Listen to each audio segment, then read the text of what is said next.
All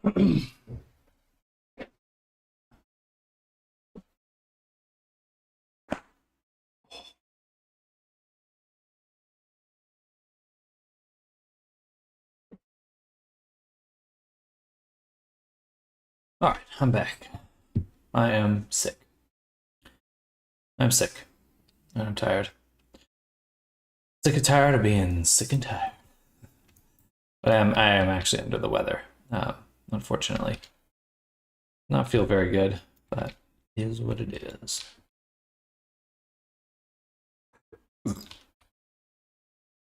Surprised the Spurs are coming out so bad.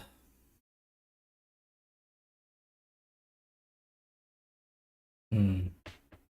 I wonder if I could make a version that I can lay flat, because I think the main issue is that each of these are diagonal. We can see the pixels shifting there. Oops, I closed chat. Hmm.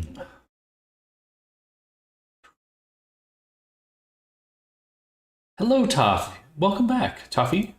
Welcome back. Hello, hello. How's your day going? We're doing some UV mapping for some clothing right now.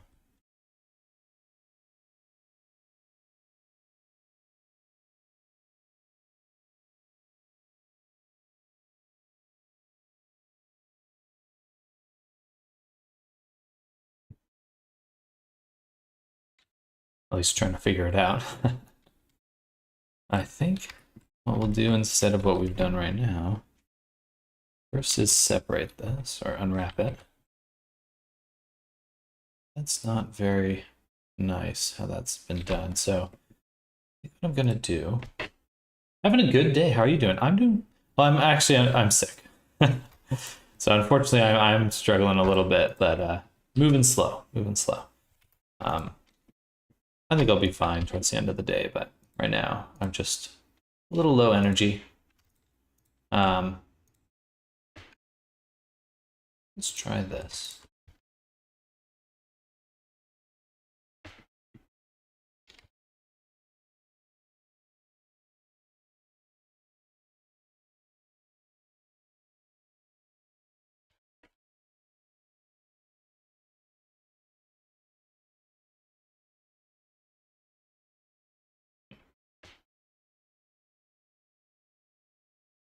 It's not unwrapping how I expected it to.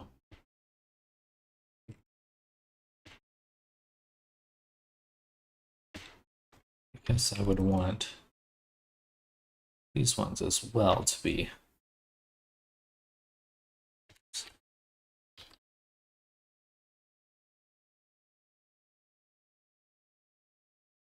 Fine. And unwrap again. All right.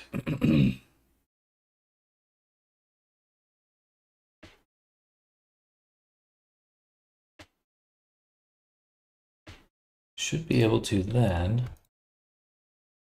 select each of these.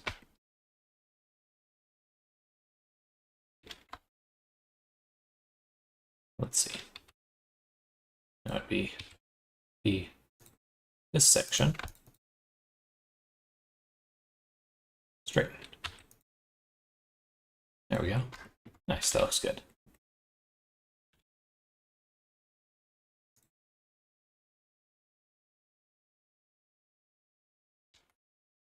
Hey, there we go. All right, that looks nice. Hello, Luca. Welcome.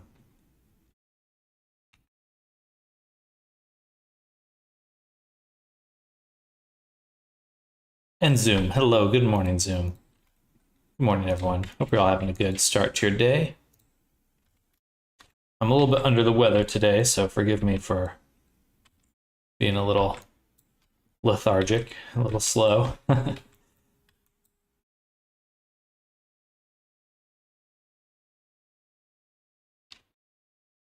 English or Spanish? In what way? What about English or Spanish?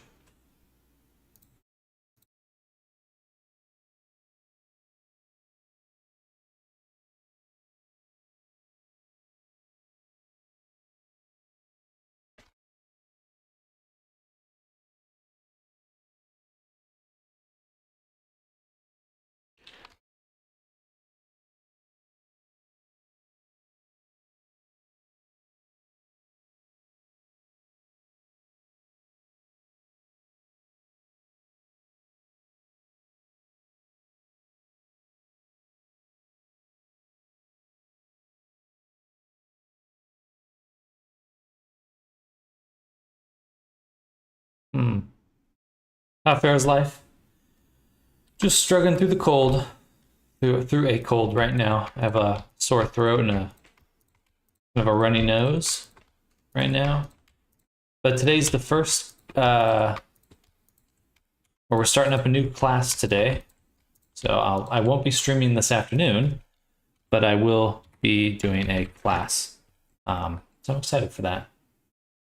Better catch it then. If only I was fast enough.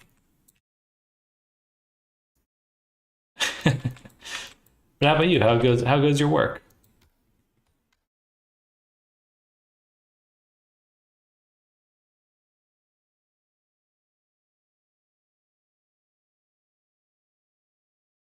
Having an off day? As in you're taking some time off or just like a weird day?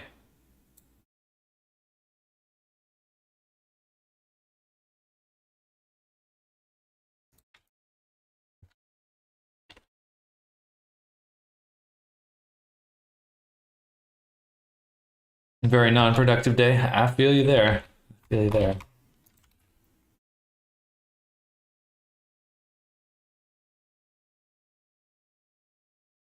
I really want to unwrap it like this.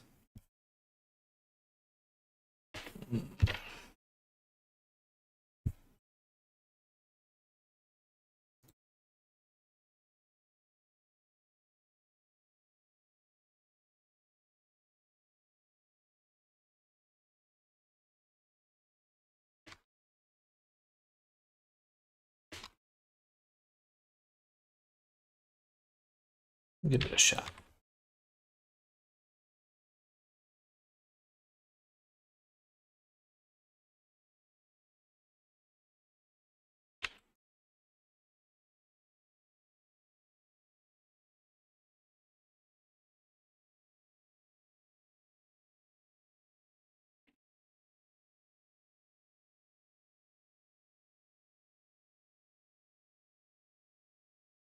Ooh.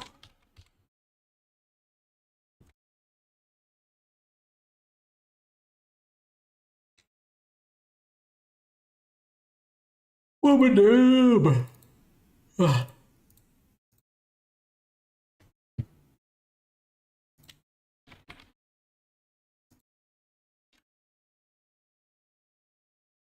should be good.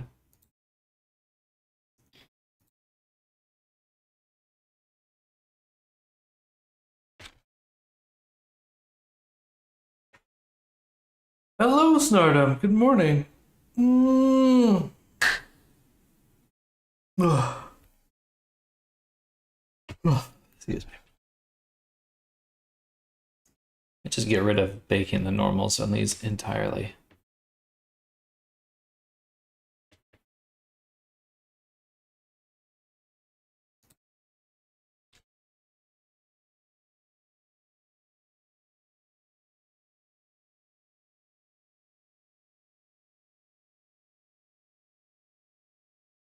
Hmm.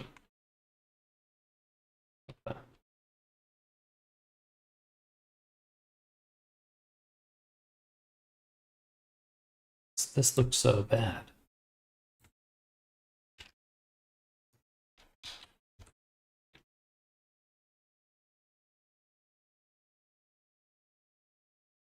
Must be clipping with the hat.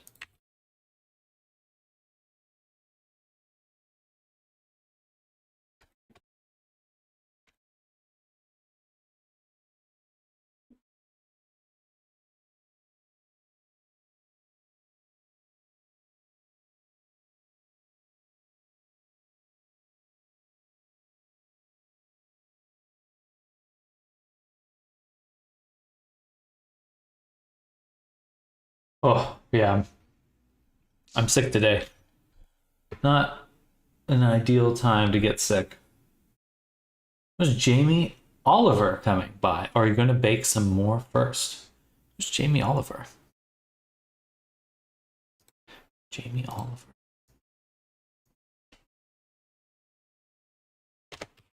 Oliver.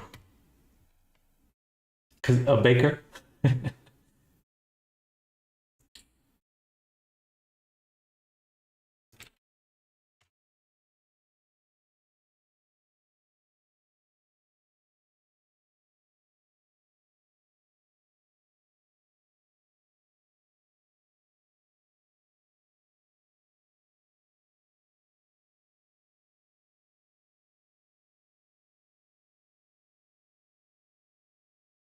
Excuse me.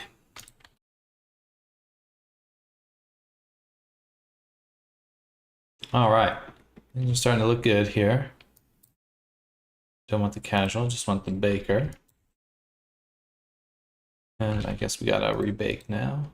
Wow, I am exhausted. It's gonna be a long day for me. Very long day.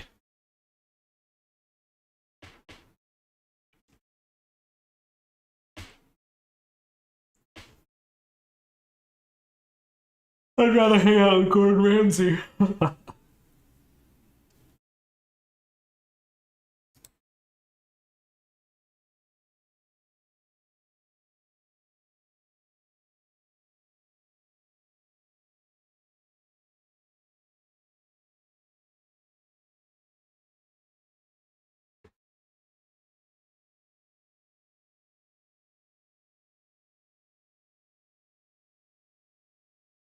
I can recommend a vacation.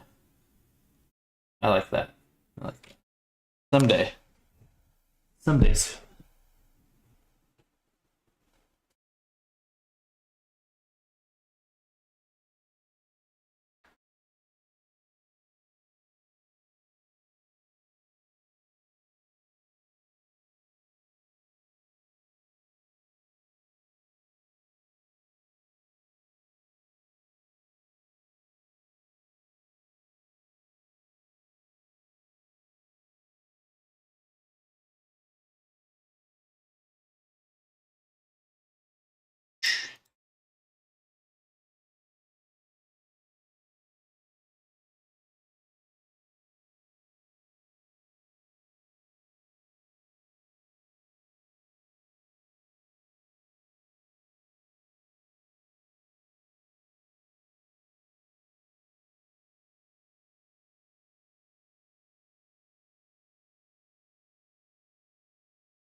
Okay. Let's see. Please have baked properly. I am so tired of baking. I'm so tired of baking.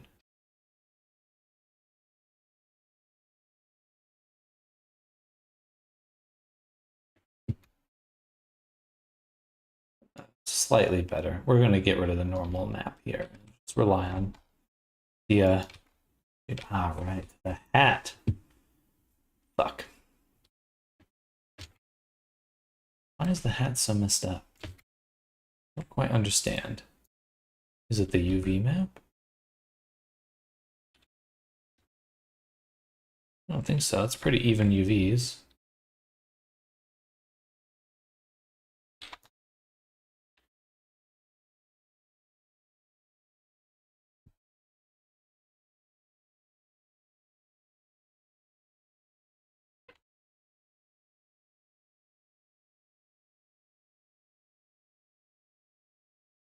Oh, it's all there. Okay.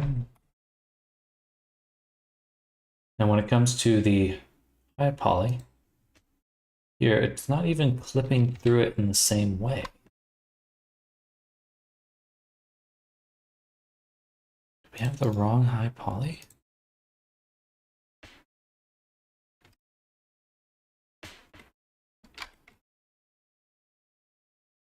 Wish I could preview that. That would be really nice.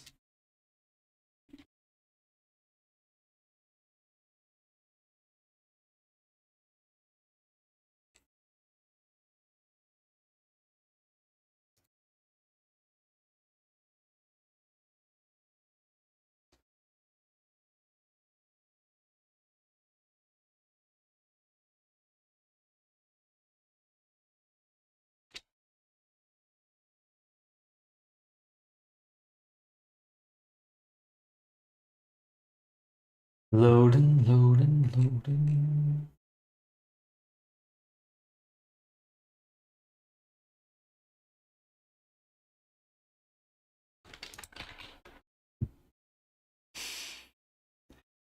All right. So we just re-imported the high poly. There's no way for me to verify that the position's correct. The bake on top looks great. Any complaints there? Bake on the bottom, doo-doo. Big old doo-doo.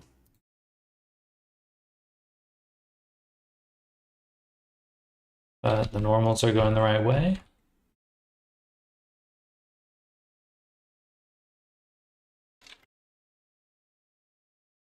It's still mostly correct, so I'm just kind of confused why we're having an issue with it at all.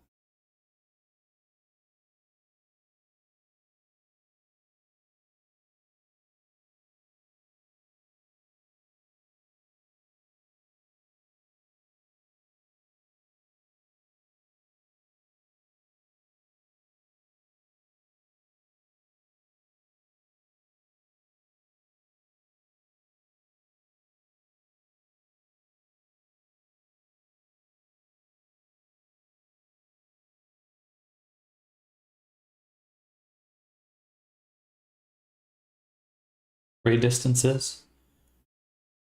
That could be it. Let's just try making it a bit bigger then.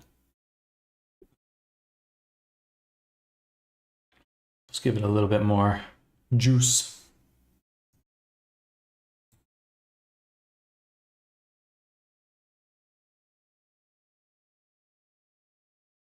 That's all I can think to do, really.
Okay, please work this time.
Hmm.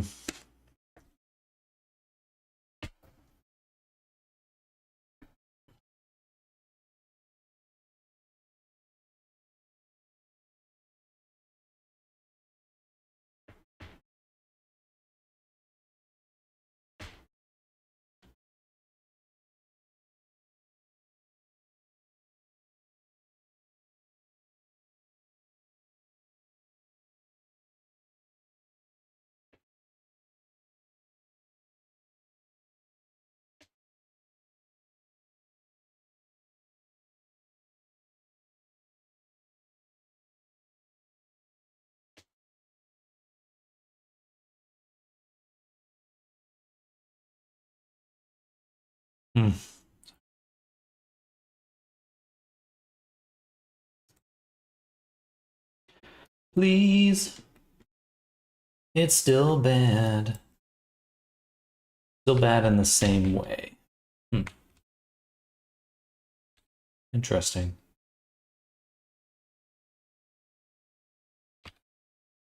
Nothing else is breaking like that. Just the hat.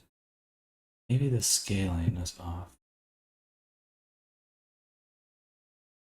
Scaled fine.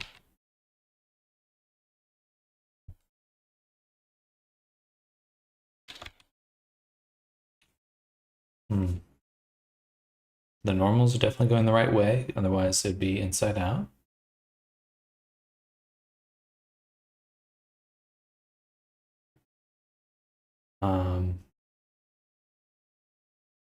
Ray distance starts at the cage. Unless it's too far. Let's try turning this up to, say, 5.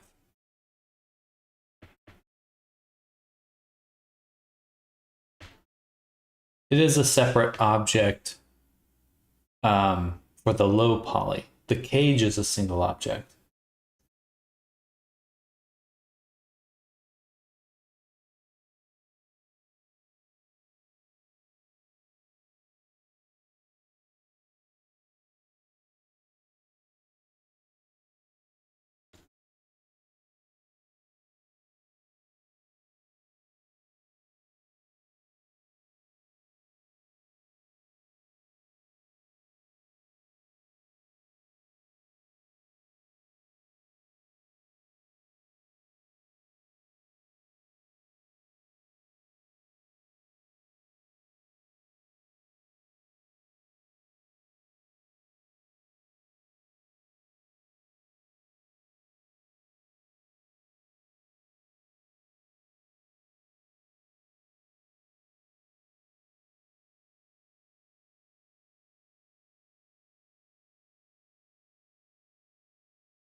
There we go.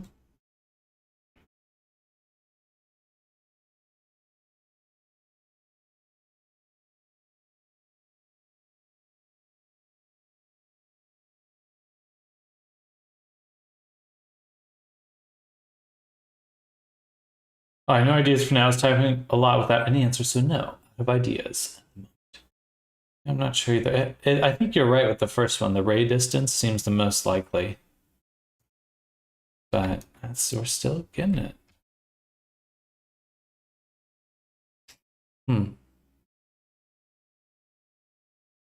It is also odd that it's only on the bottom that we're getting the issues.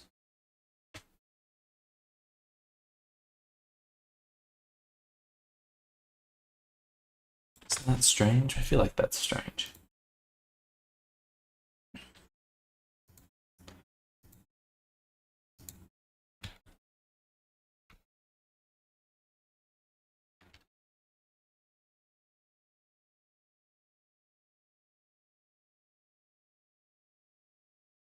It's normal. Yeah. Normal normals. Increase lower the start. Not sure if you can offset it with the cage. The cage is exactly where it starts, so I don't think the cage is the issue. Otherwise, we'd be seeing problems elsewhere. But the bake elsewhere does look good.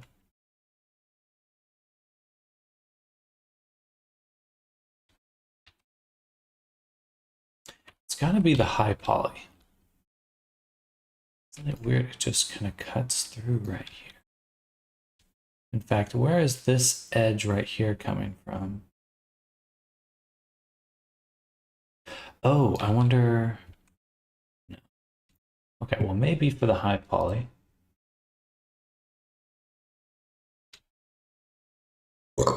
Excuse me. Aha.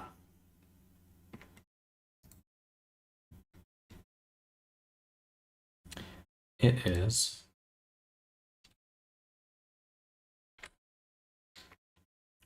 At least part of it is this hat poking through.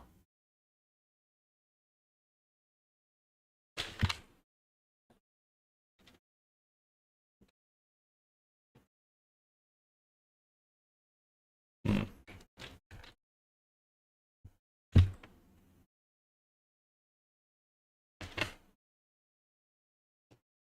So yeah, loud throwing range out there, not telling you what to do anything. Like, oh, you're fine.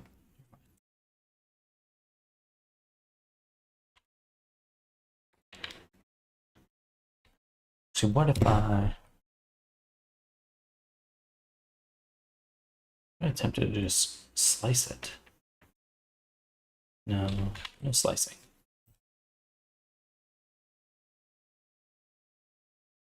Do this scrape. Push it out. So we're not changing the outside too much.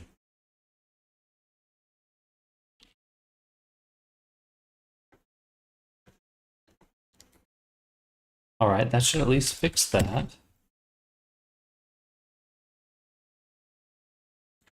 We're still getting this odd poking through there. Are there two hats? No. Is there some additional geometry hidden in here? No.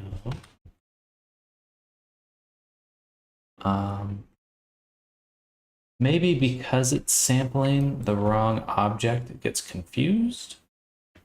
Let's try just this one fix first, and we'll go from there. So rebake the high.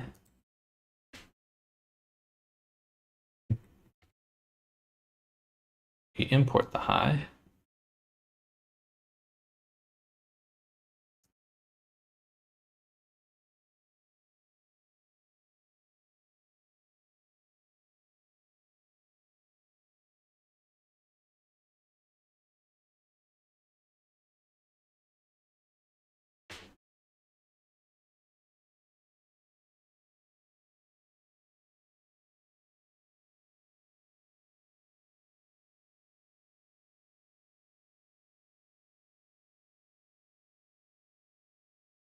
Is it mirrored properly? I don't think there's a mirror for it. Shouldn't be.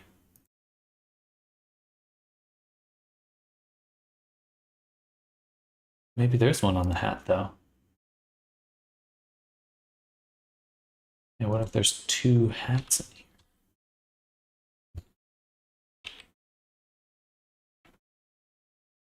No, looks good. Looks fine.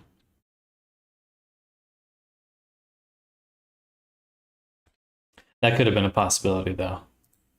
Sometimes I'll apply mirrors globally to a selection.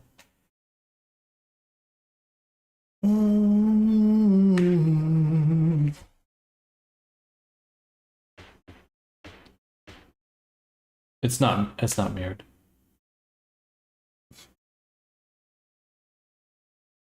Pay me one of your French bugs. Hello, Pixie. Welcome. Are pixies just French bugs?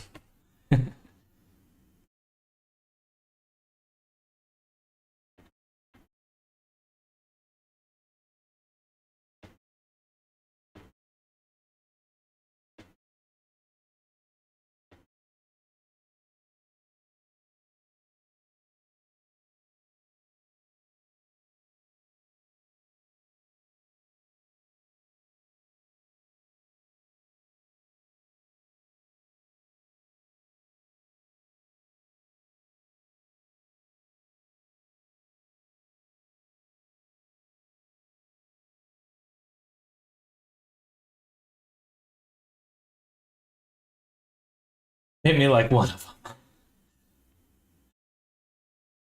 them. A French bug is just a cockroach with a cigarette.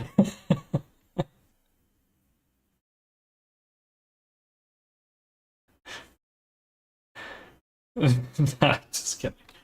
You show the bake normal result, the tangent normals. Turn time already, be back in a bit. Sounds good, Zoom. See you in a little bit. Zoom along. Zoom along.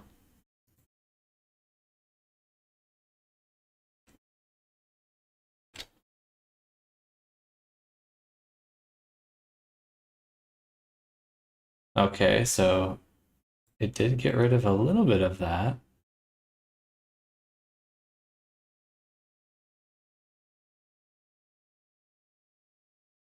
Funny. so odd for it to be poking through like that. Your message didn't contain anything on my end. It's just a blank message. Let's try baking with ignore back faces off.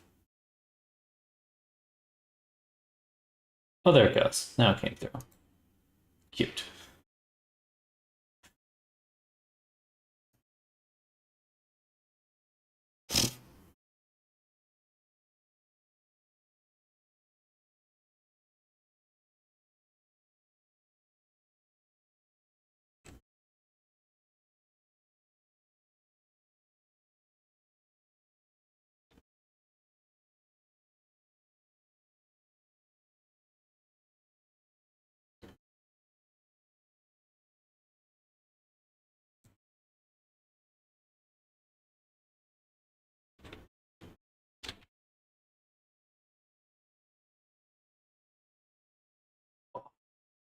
So tired.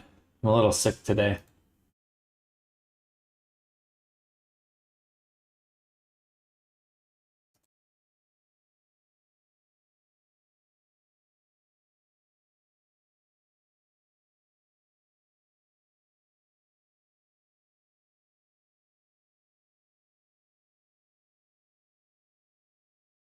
Oh, well, thank you, Pixie. I appreciate that.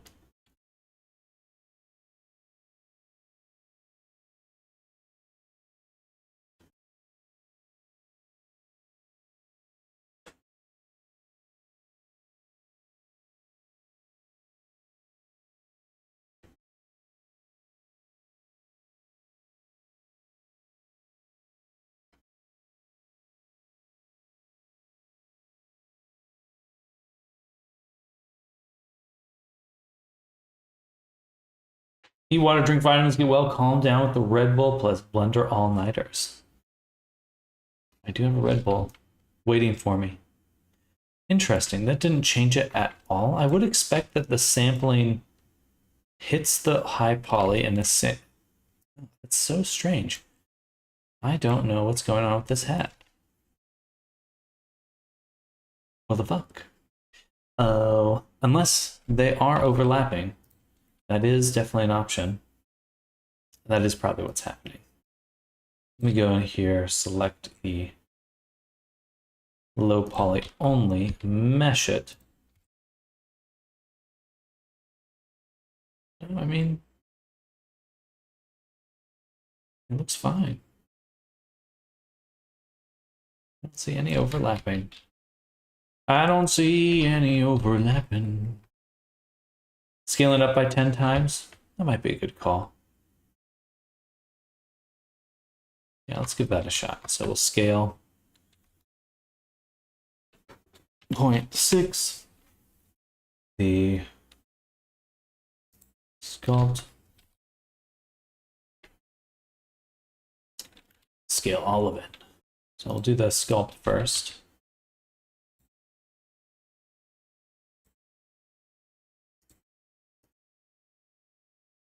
Hello, can you do a tutorial on unwrapping a model and preparing it for Instamat? I'll probably do Instamat tutorials. I don't know how much I'll do on unwrapping. There are some good tutorials out there, and then I also have my class as well. Should you be interested in learning how to make avatars.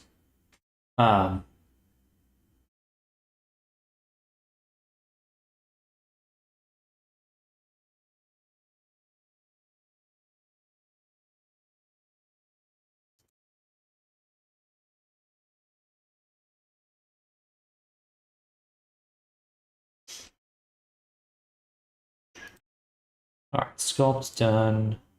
Poly and cage.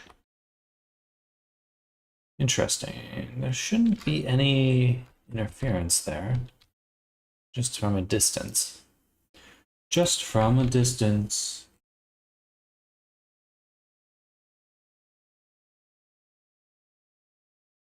Do you have any idea how long the Imp Girl took me to make?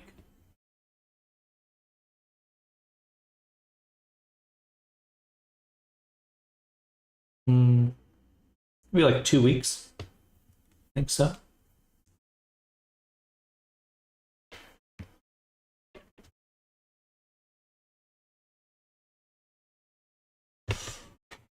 Mm.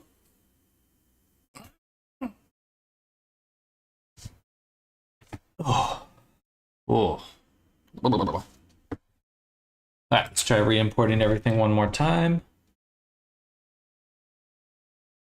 Close this. About 2 weeks. A little bit longer because I was doing some branding stuff for the avatar, like making some um,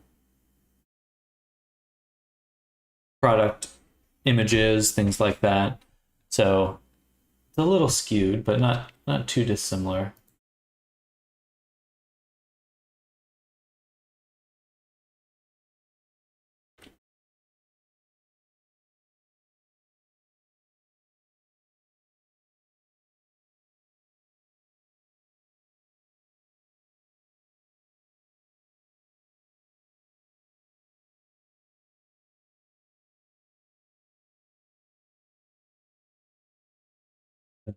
Playing with dolls, pretty much. Character look good like this. How about like this? Okay, here we go. Mesh baking with the scaled version.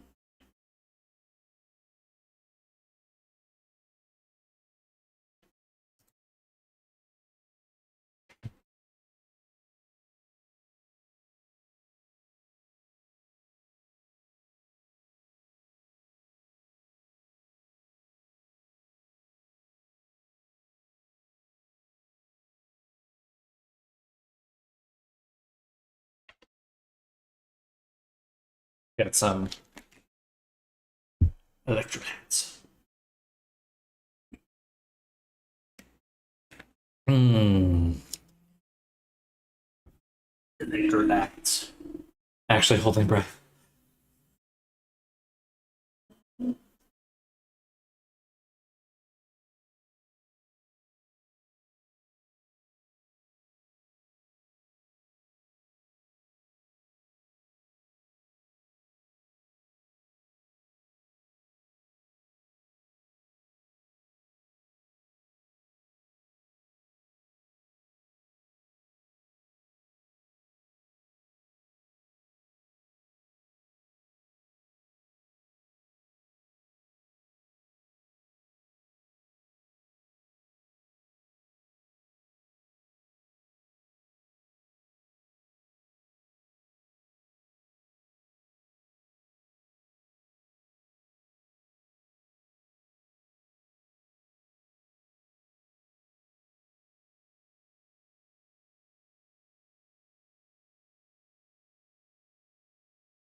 All right, let's take a look.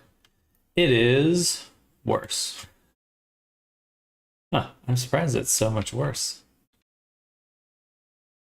Hmm. Well, sort of. What's funny is that the pattern on the hat looks exactly the same. Like other things broke, but the hat pattern's exactly the same. That seems unlikely.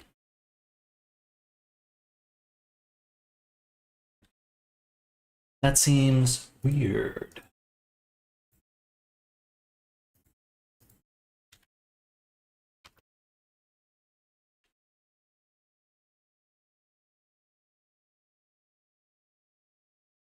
I think part of that is the ray distance.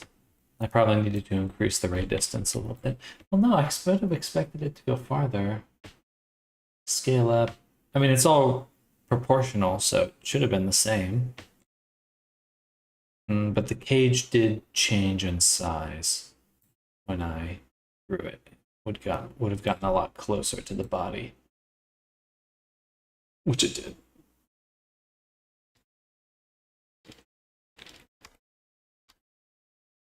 But again, the pattern on the hat is basically the same. This thing right here. what it must be, the only other option for this of what's going wrong is that the high poly version is too thin. I'm going to add a subdivision to it.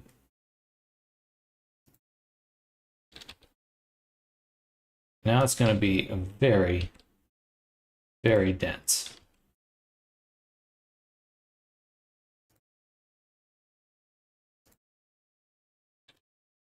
And we'll see if that fixes it.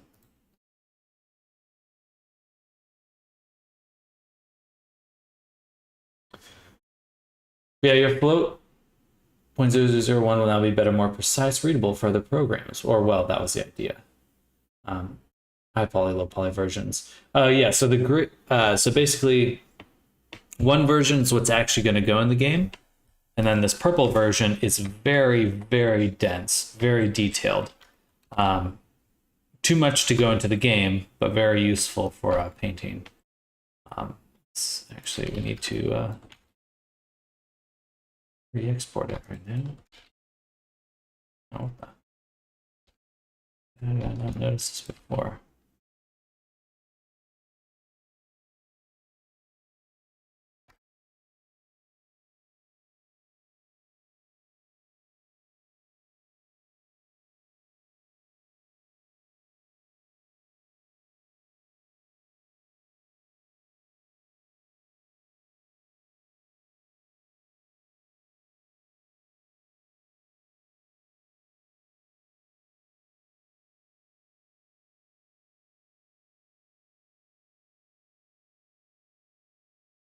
There we go. Oh, so tired of baking though. This is like 2 days of baking.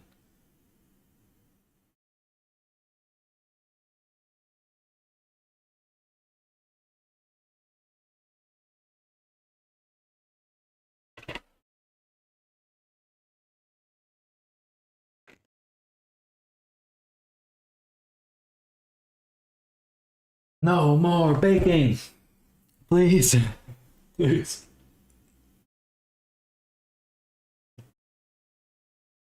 My bacon blender. And you can't even eat it. It's true. Sad days.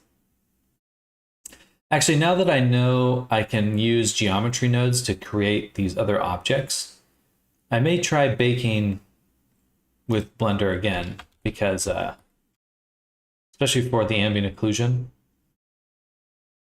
because it'll be a lot simpler if I can just bake with the GeoNode object. Because I can just take a whole collection, turn it into one object without having to separate them or anything. My main reason for using Instamat is the mesh ID. So maybe I can bake that in Eevee, yeah.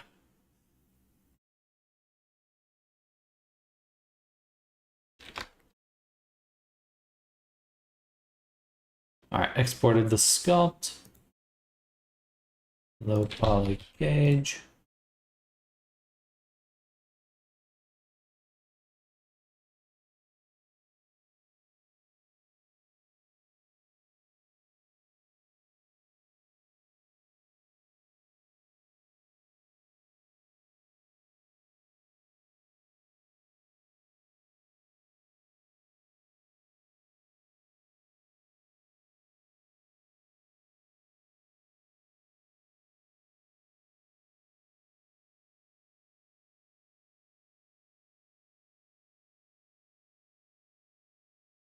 Can't contain a little GeoNode rant now due to what you said. Let's see. I think everything's exported now. Save, rebake, re-import these two. Loading, loading, loading.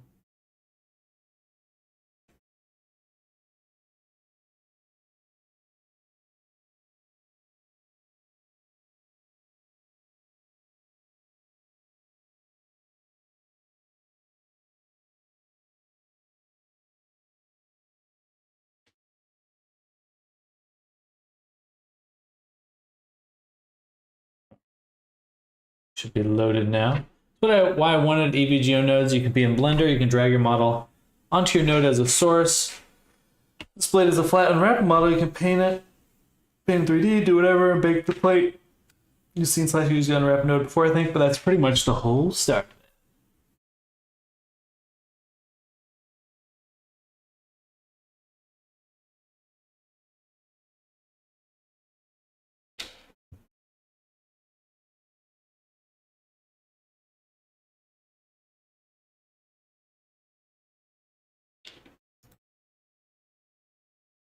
But vector math told me go back to school, sucker.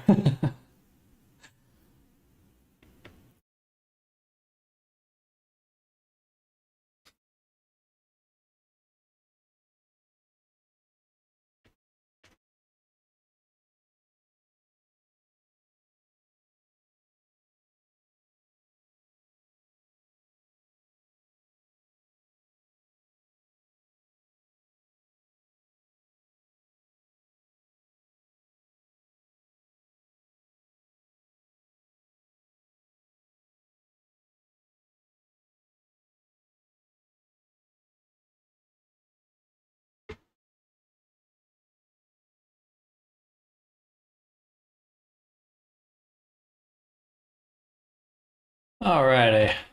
Let's bake again. Bake again.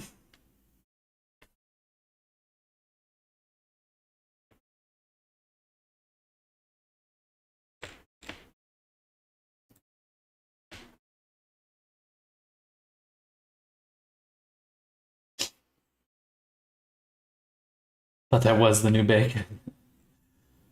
It shouldn't be, hopefully.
Hello, Asset Wira. Welcome. Oh, was I not done with the bake? Oh man, why do things look weird now? Did it not load? Oh, I just didn't export the high poly again. Yeah. Or I didn't re-import it. I definitely re-imported it. I just didn't re-export. Hello, ASEP. We're baking stuff, which has taken me too long. I am tired of baking.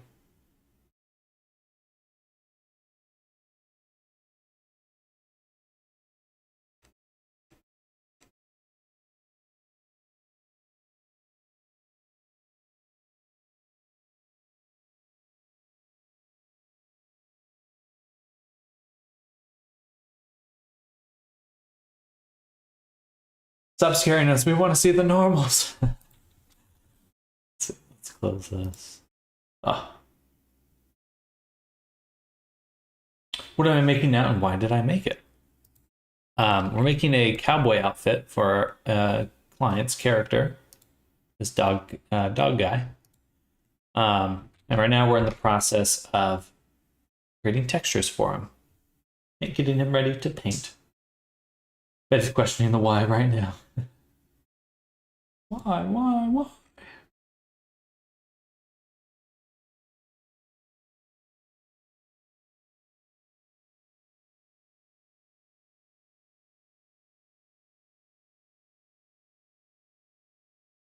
As for the why, I blame Adobe. Me too. Me too.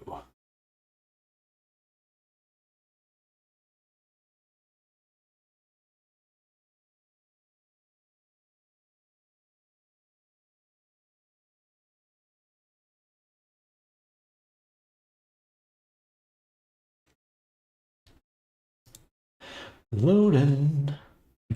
Loading. There we go. All right, now it should bake. Cowboy Baker. Really wish I could see the high poly. Visualize it. I missed that from Substance Painter.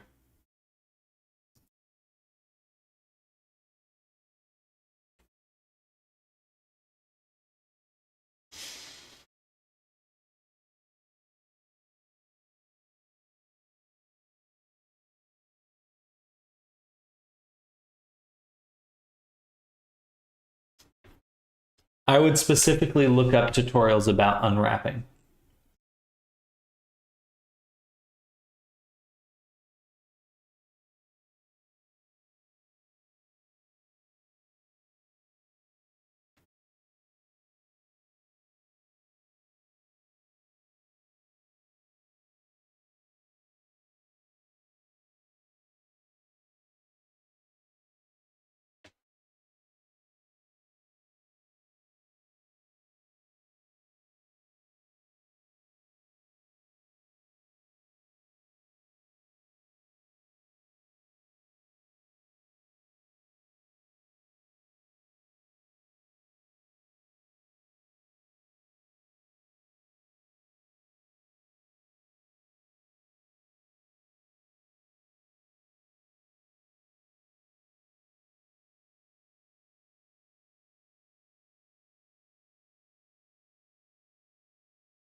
Hello, Arctic. Good morning.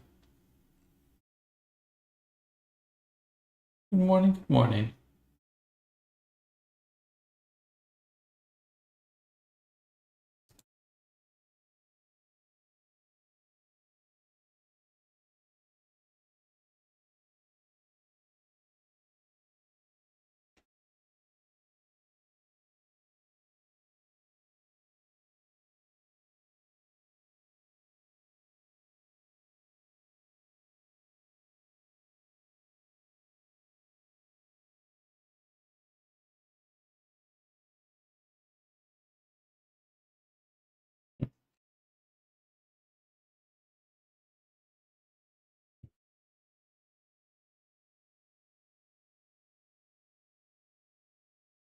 All right. No longer busted. But the hat's still fucked. And what do I do about that? It just doesn't want to bake this hat. What the fuck? Everything's perfect.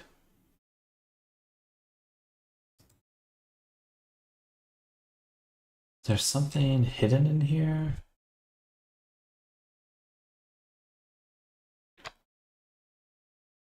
It is.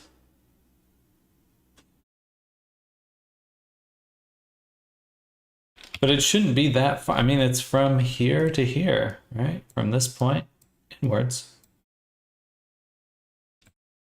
It should be definitely more than 5%. We'll try it again. Just gonna turn it up. 100. Keep going. You keep going.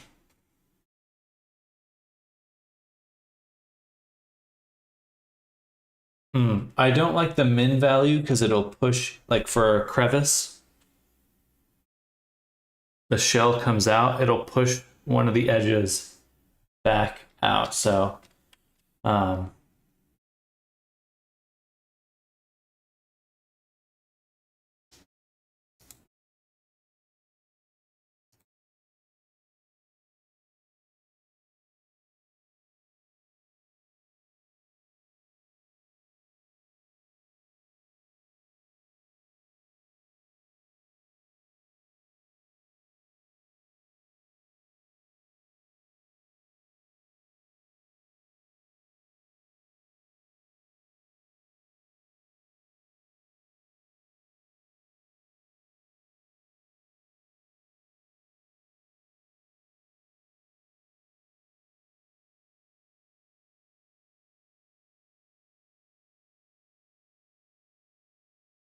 it's doing all the bakes.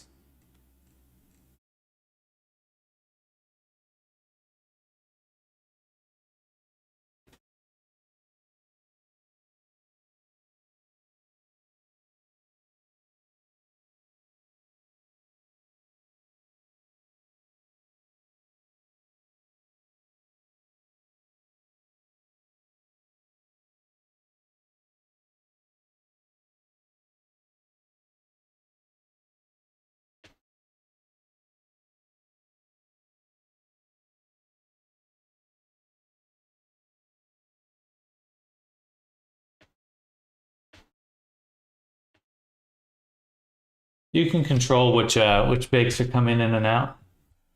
It's pretty fast once we're baking though. It's really just the loading the files in and out that's slow.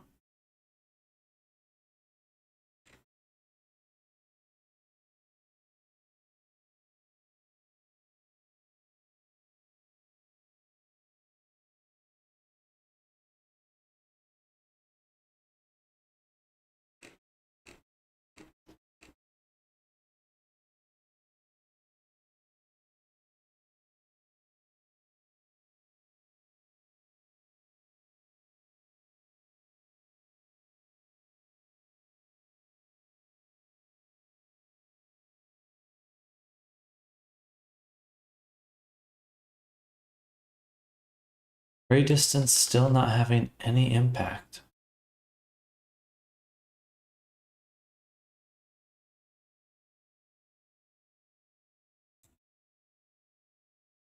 It is interesting that looking at this,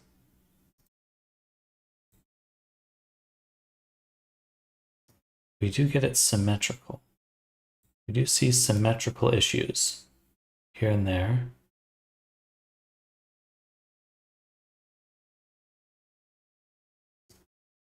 That's unusual. It's got to be a clue of some sort. Symmetrical. Symmetrical. It's the minimum, just guessing. Maybe I'll try a really, really tiny minimal amount.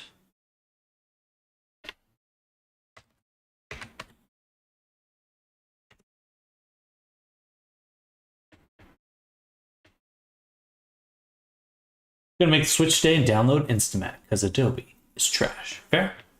Well, good luck.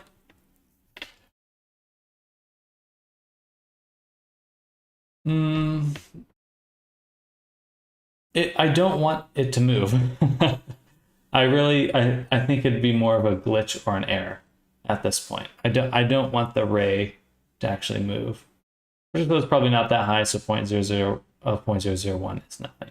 Exactly. But it is a value instead of just putting in 0.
Ah.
Buzz. No.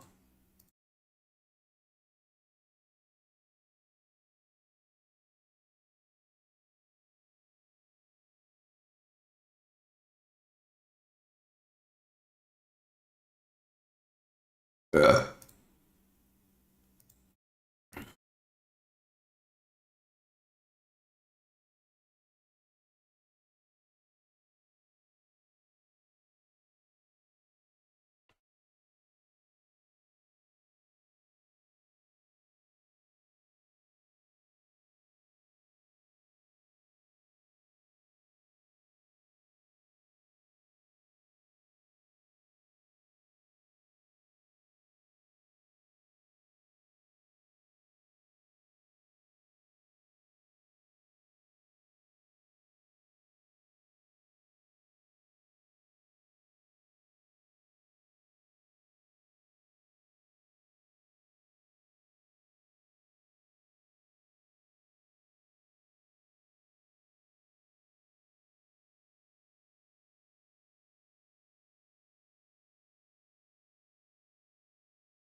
I think it is, but the mesh is closed, right? Some programs can be iffy with rays when not closed. Sound is off? I don't think it is.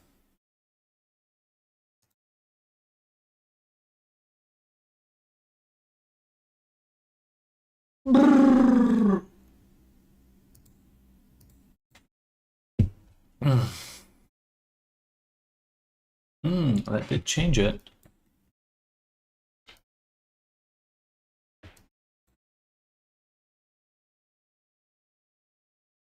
But it broke my other stuff, which is why I want to keep it off. It broke my other stuff. So I need to find a solution that isn't this.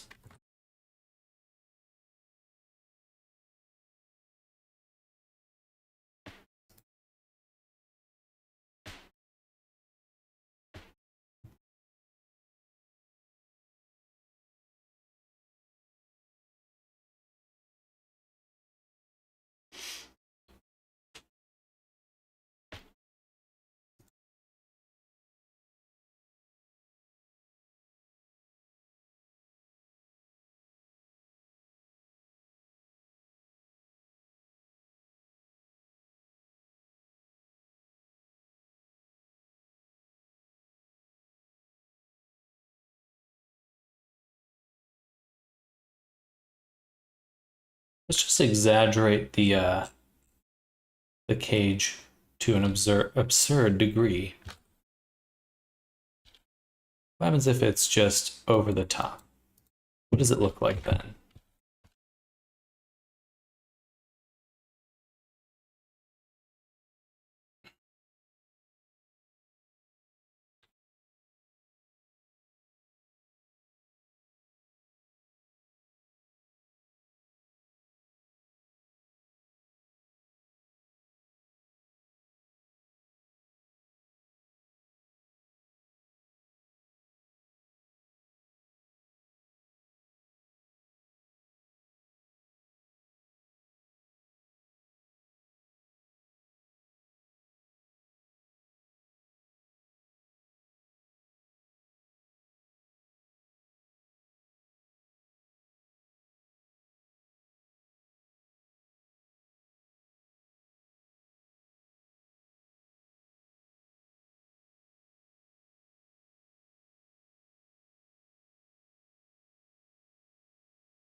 Do you happen to know how much 1 is on a displace modifier? Is that percent based as well in Blender?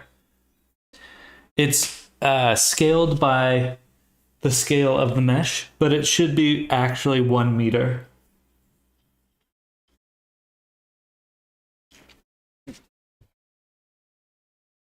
Hey, Moon Hollow, thank you for the follow. That rhymes.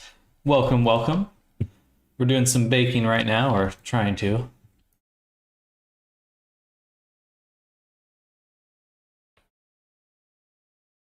Didn't seem to have much of an impact there. So that makes me think that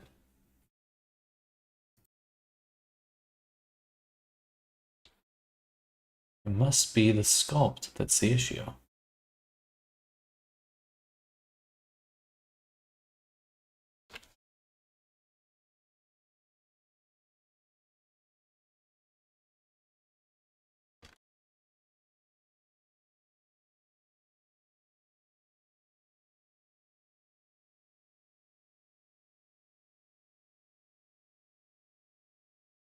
What do you mean? Talk about on here? On my geometry nodes? It's just 1-to-1. Just actually 0.035 meters on the displacement.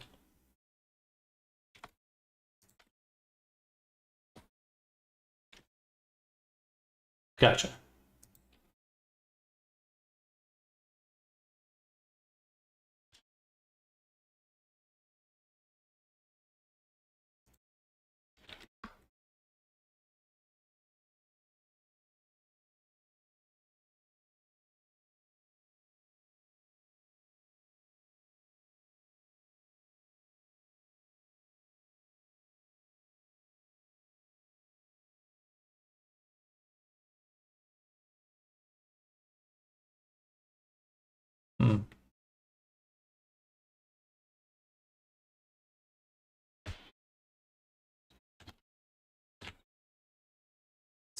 Strange. And the top is fine. Top is consistently okay with that bake. And an odd thing there.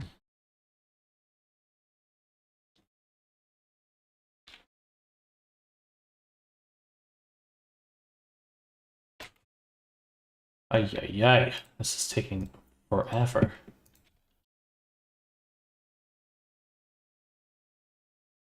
Um,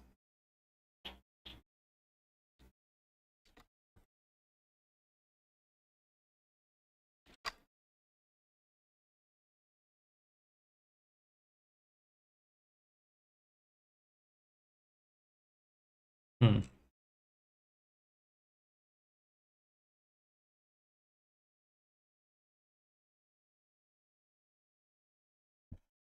Maybe there's no intersection happening. The geometry is watertight.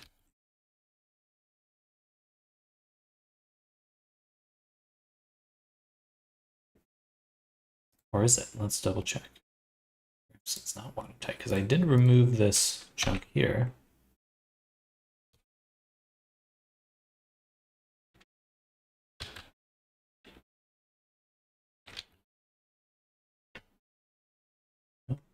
No holes.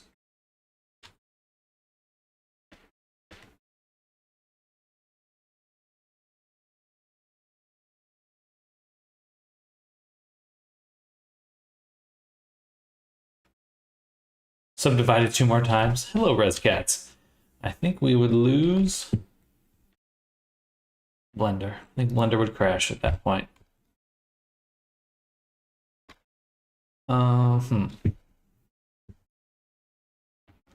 It's not the ray distance. Let's just try maximum ray distance. What would that do? It's gonna break my other bakes. It's so frustrating.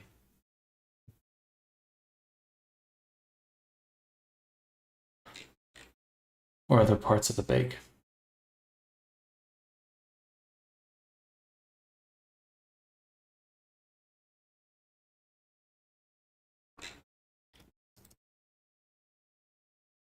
Hello, Riso. Welcome. How's you? Good morning. I'm doing all right. Doing all right. Struggling with this baking still. So for some reason, the hat just refuses to bake well. I wonder if the UV map is flipped. I bet that's it. I bet that's it. Because when I unwrapped it, what I did is I projected it down. So technically, the bottom island here is in the UV is flipped. I bet that's it. I'm gonna flip it. Look any different. But I would bet anything that that's it.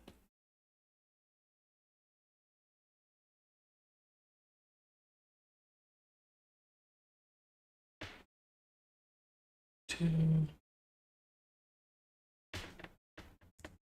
Has to be.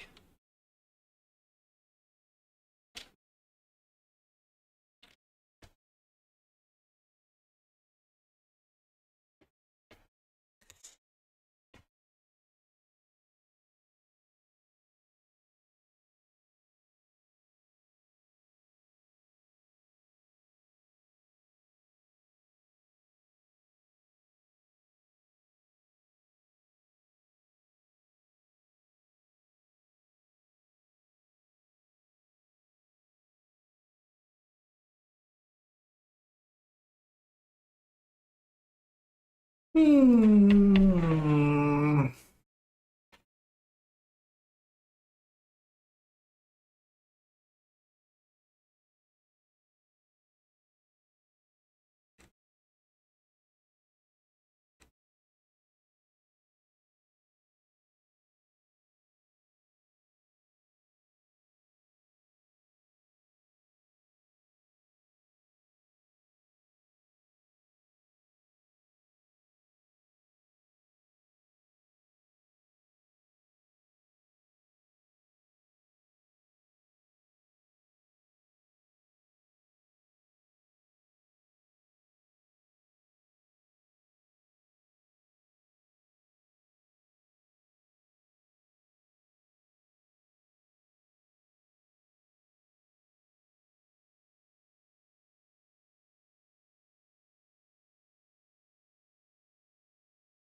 All right.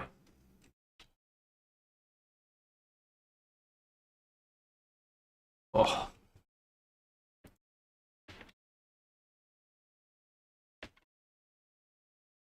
There we go. And it's fixed. So frustrating. Okay, so the two things Instamat definitely cannot handle with its baking system: overlapping meshes, and, as it turns out, I've never had this one before, upside down UV maps. Was it the UV that was flipped or the normal? The UV. I've never had that happen before in any baking program I've used. It was the UV flipped upside down that broke it. Super strange. I don't think I've ever experienced that. I do need to rebake because we're getting some oddness right here.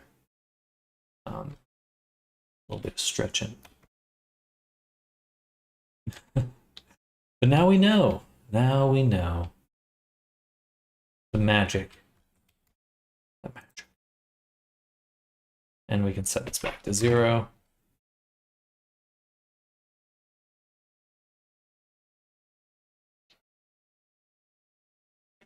Notice you don't use sharp edges for pointy ends. Why is that?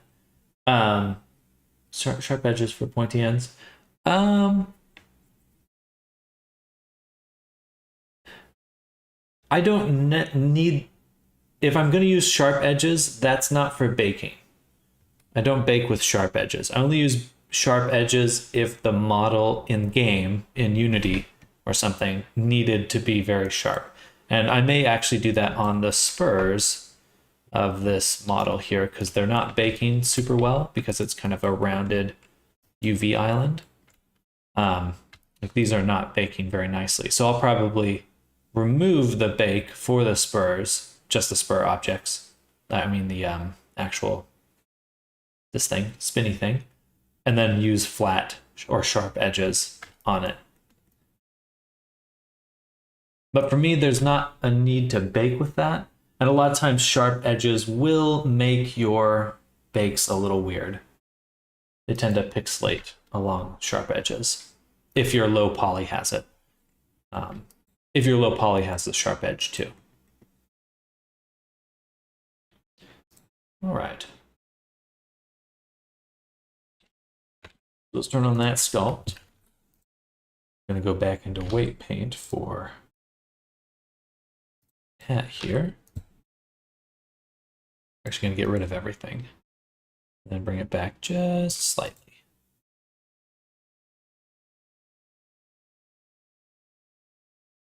And we're just going to paint it in very slowly.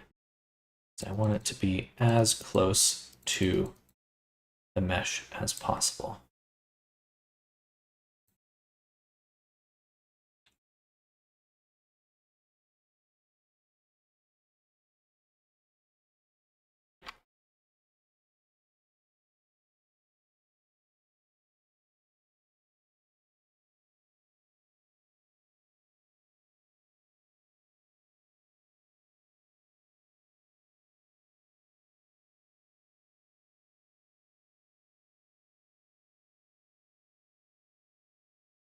Good morning, Ori.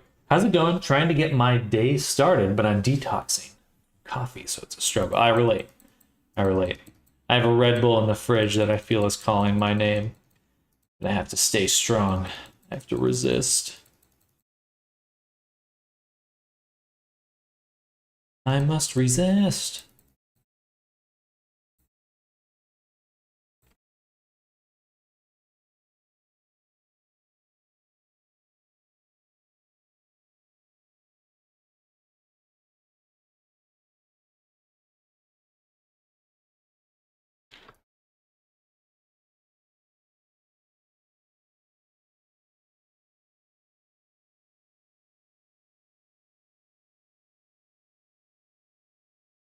Right now we're just baking stuff. That's annoying. This placement here does not want to go. This wants to go down. Gotta be careful here because I don't want to push it out and up. I want it to go down.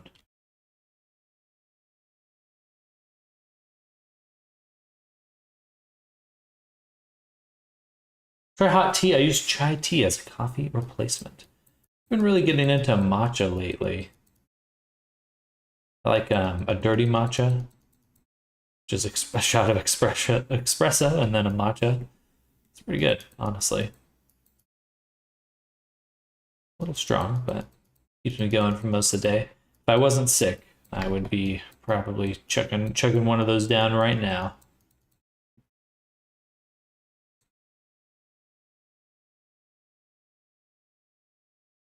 I may still do the Red Bull because I have my class later today. Question, Sam. If I were to look for tutorials and courses about your workflow, specifically making clothes, and most importantly, baking the details using a low-res workflow, what should I look for?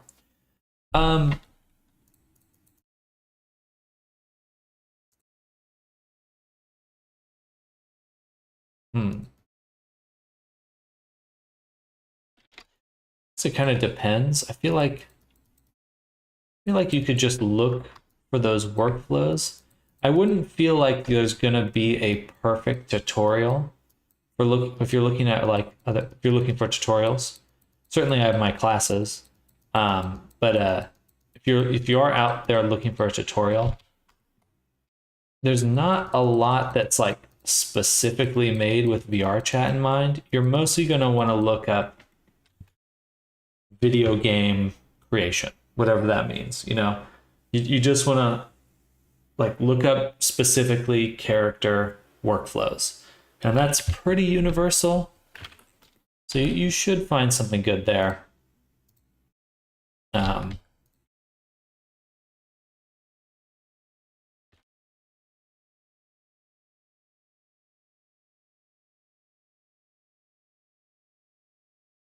But yeah, just looking up like Unity, Blender to Unity workflows.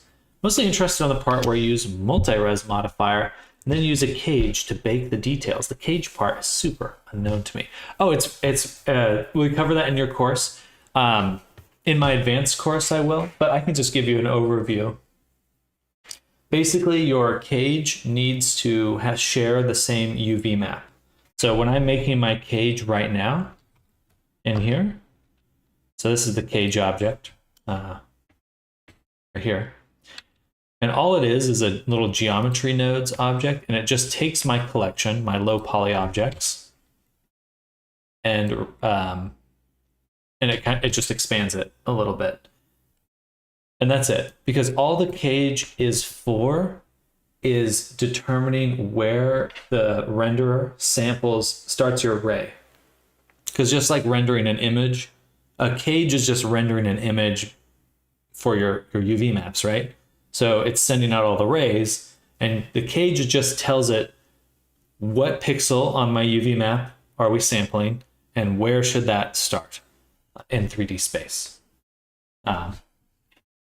So that's really all it is at its core. And the multi-res is just useful for adapting your low poly while sculpting. But it is the same. Functionally, a lot of times, it just turns into basic retopology at the end anyway. Well, non-Euclidean object. One of the reasons I'm super excited about Sam's course is it's extremely difficult to find a cohesive guide for anything out there. Find bits and pieces from different people for a workflow, but piecing together yourself is a lot of work. There's always more than one way to do something. And everyone does things a little different, 100%. But definitely... Yeah, everyone has slightly different goals and a slightly different preference. So if I instance the object, instead of duplicating it, so if I make a change to the object, it will be reflected on both objects. That's a totally fine way to do it. Make an instance duplicate or an instance of the object, and then put your displacement on that one.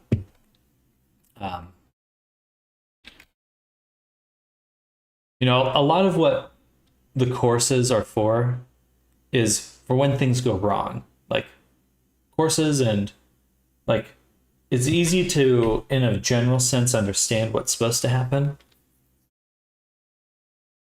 but how to get back on the path, get back onto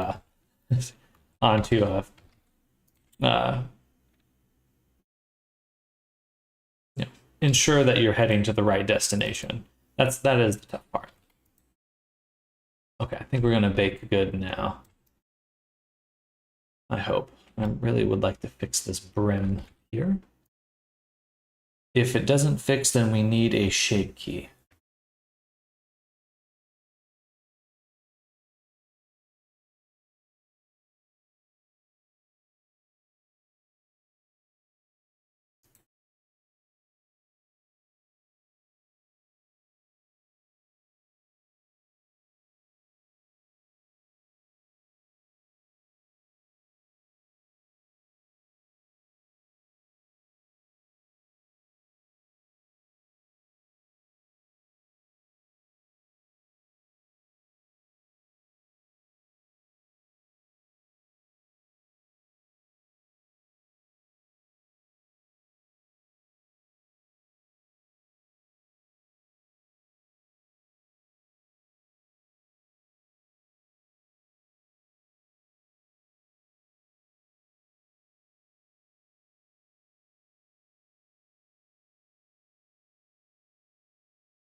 Loading, loading, loading.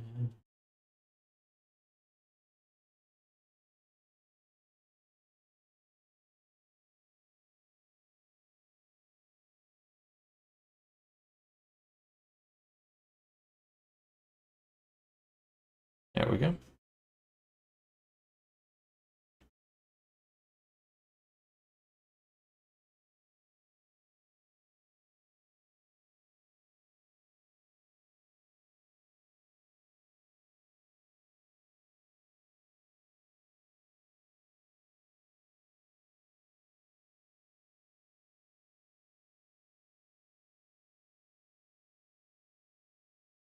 A little cleaner. A little bit cleaner. Does still look a little off though. Maybe on the actual non-distorted version, it'll look fine. So we'll call this Cowboy Painter.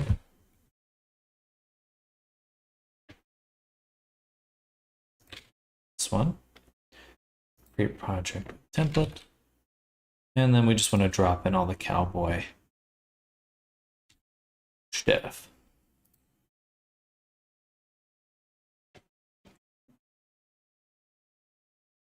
Oh, I need a rebake, don't I?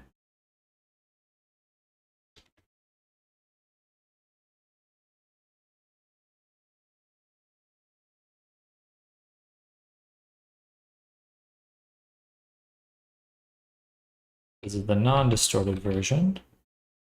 Still a little pixelated right there. That bugs me. Ah, but it is just a 1K image. Okay, so let's go back. Back to the baker. Windows, mesh baking. Turn on all these. Boom. Bent normals, curvature. Don't need bent normals. Take this placement. Normal world space, mesh ID definitely. Position, thickness. That should be good. Okay, I'm gonna bake these at 4K, but I'm gonna go to the restroom. I'll be right back.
All right, we're looking good now. We're looking good.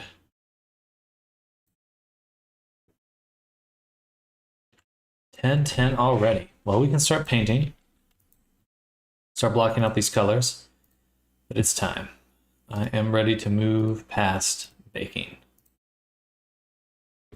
I'm so tired of that fucking baking error. I was like, there's no way this can be happening again and again and again. It's like, something is not right.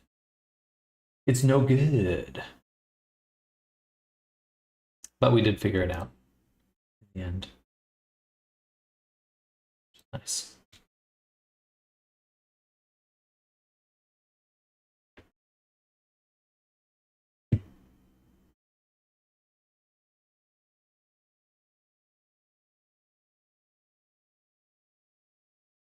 Not really the same color.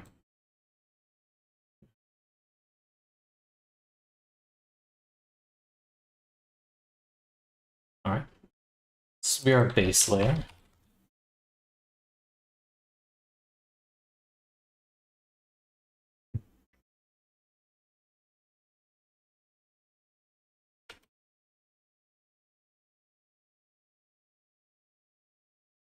And what we're going to do is start just adding more. So this will be hat.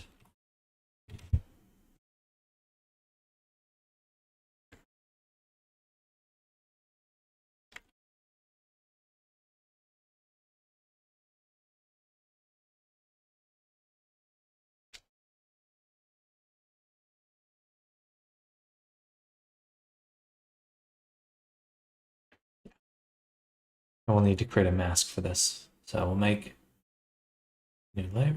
Oh, do we? Not really, because it's just going to be contained. In fact, we'll do mesh mask.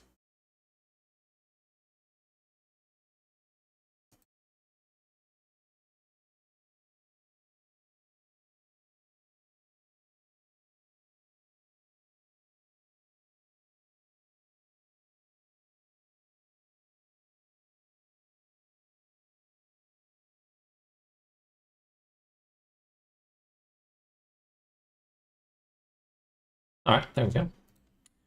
There's our hat.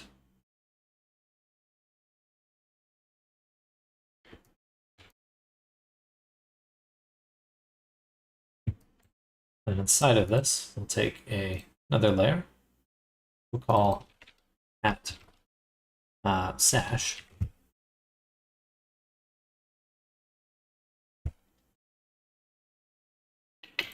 On this one, we'll do, we will make a layer. Make an element graph.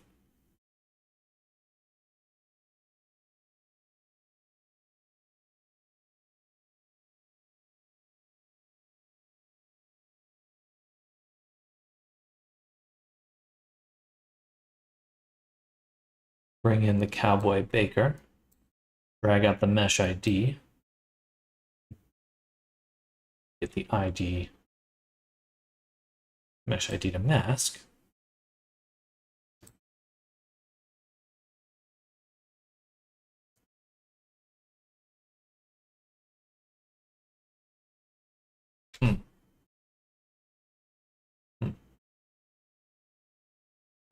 Are they one mesh?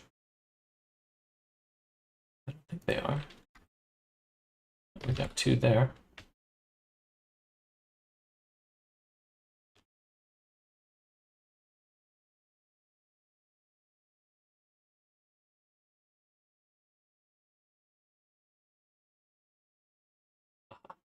Section here.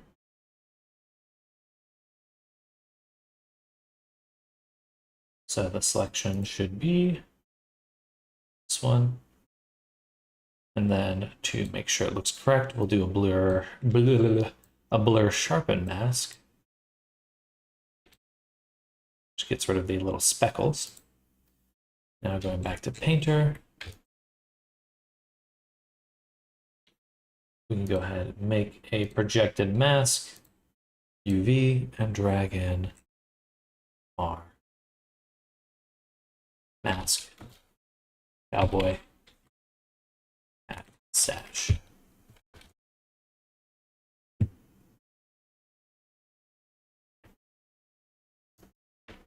Boom. Awesome. And so now that's its own thing with its own color.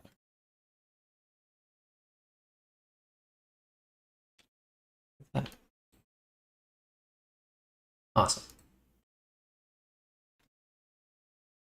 Next, we'll make a new layer. This will be our bandana.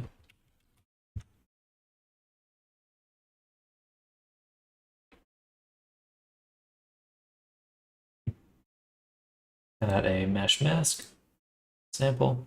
This one.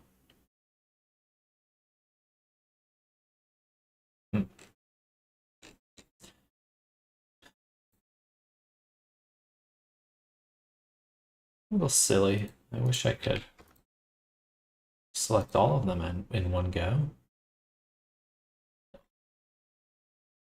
Then we'll make another. Should be this one. Call. Sure. And then below this, another layer.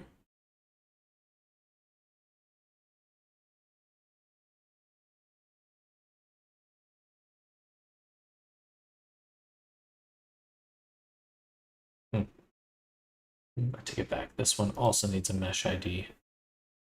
Mesh mask. That one.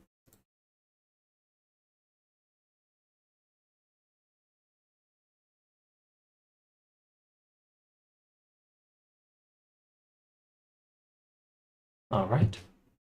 This one will be the best. The best vest. Also, same thing. Mesh mask.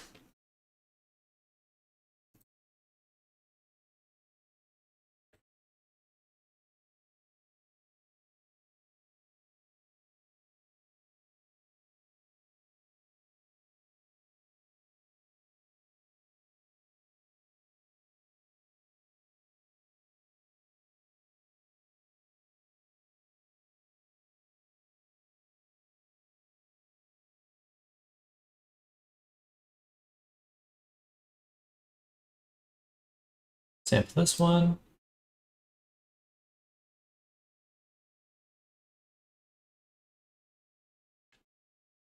Oops, I accidentally closed chat. I'm back.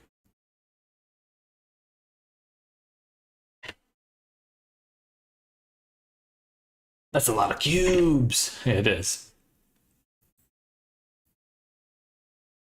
I might need to cut them eventually, but for now they're working pretty well. I like how they look. Oh, you're talking about my mesh mask name? Yeah. I usually start with cubes. I think so. I think I start with cubes.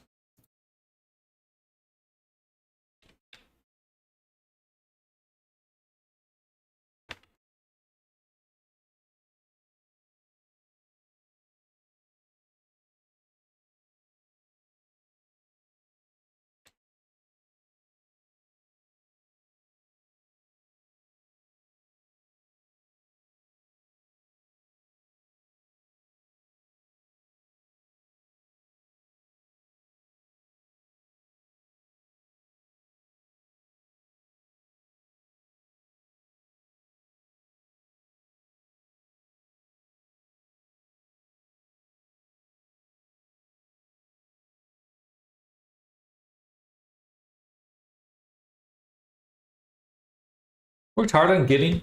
How much was this commission again? You're making truly top tier work here, so I hope they're paying you well. That's decently well, pretty similar to a full commission. Worked hard on getting into the habit of naming my meshes, but I can never remember what's what, regardless. Well, it's good to have the habit, at the very least.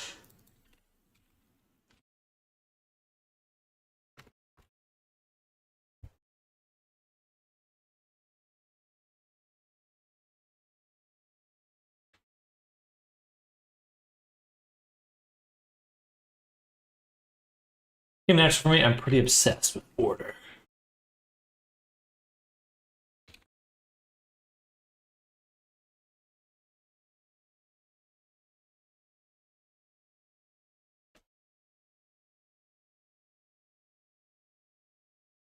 I think I tend to rely more on collections for naming things or keeping things organized. Mm.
So what whip collection several and never remember where I placed where, of course.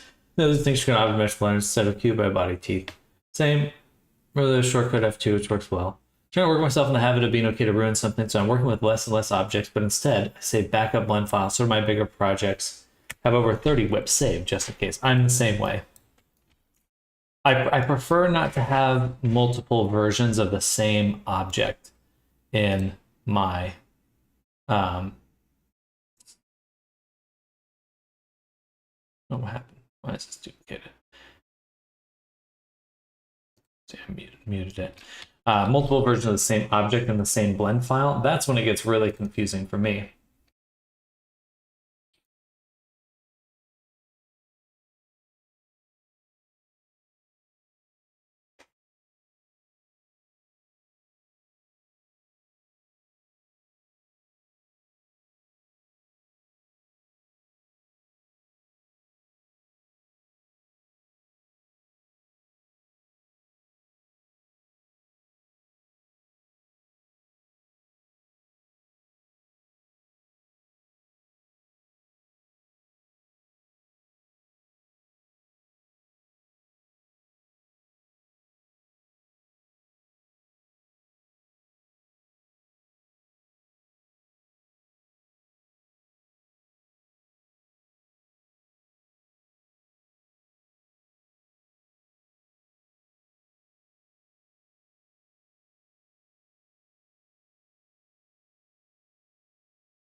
These are the pants.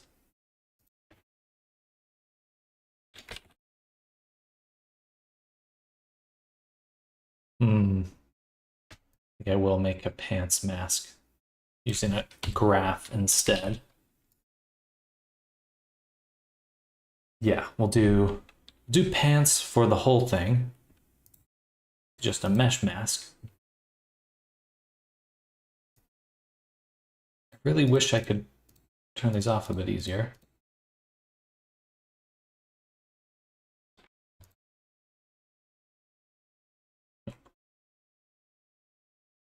Okay, right click.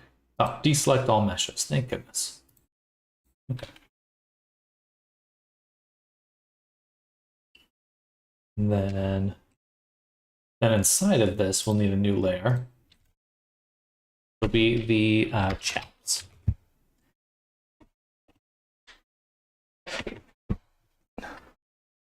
I need to get my tablet plugged back in so I can work on my Druid sculpt again. Just been so muggy here that I stick to it and it's no bueno.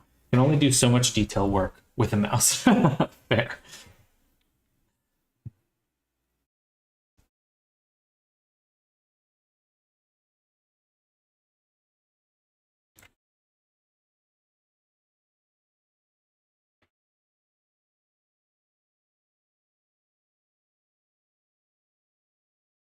Cool.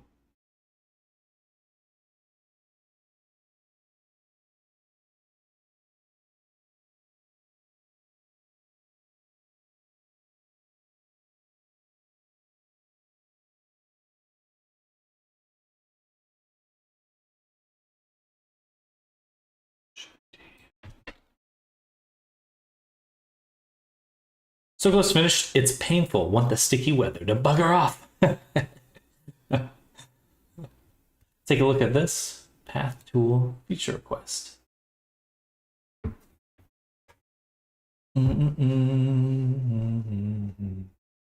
That's pretty awesome. I definitely feel like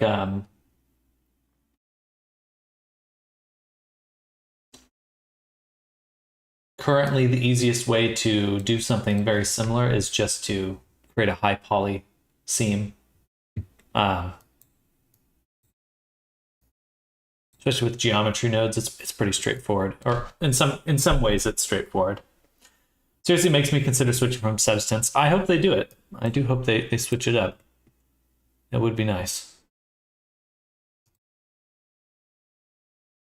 Or get that path tool in. I certainly would use it a lot. Certainly would use it a lot. And then here we've got our mesh ID. We need 2 layers. The first being this one, and the second being this one. And then we'll blur sharpen.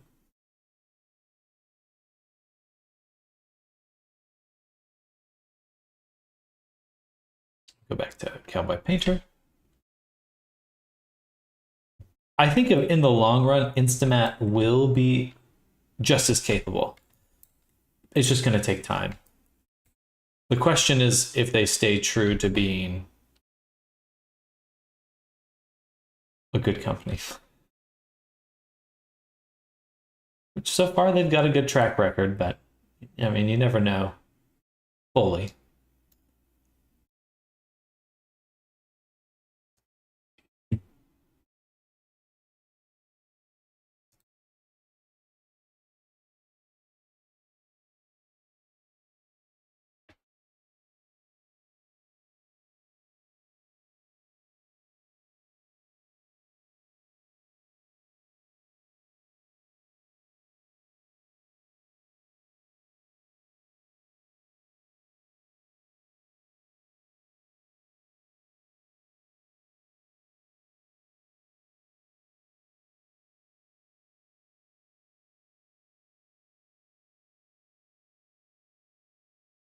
Don't get bought by Adobe.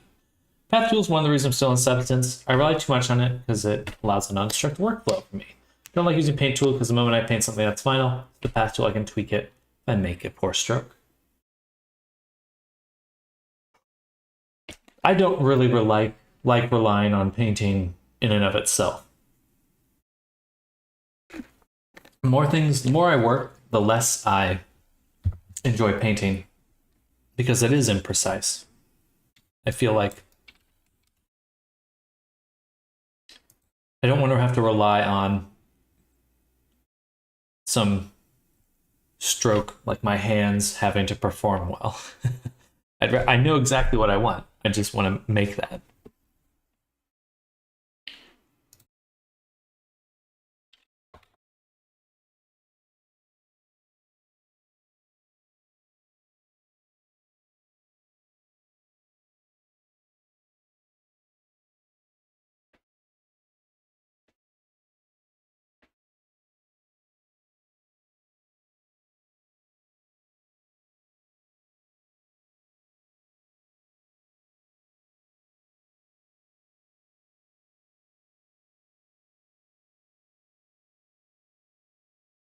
I understand that completely. Me personally, it's just because I have more control. But I do understand where you're coming from. We do a lot more in Blender, don't we? Especially with nodes.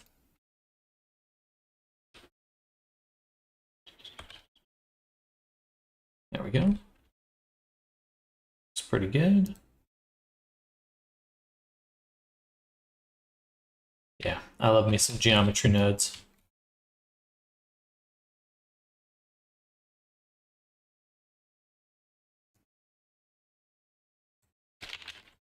I guess these are shoes. I'm gonna call them shoes because it just makes sense.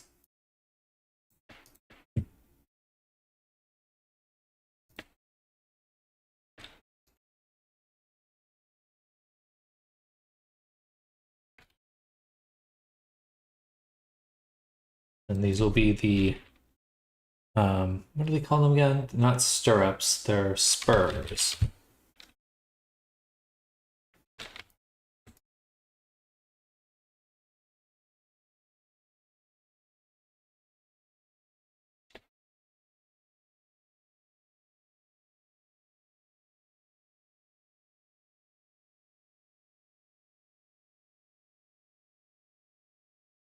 These will just be gray.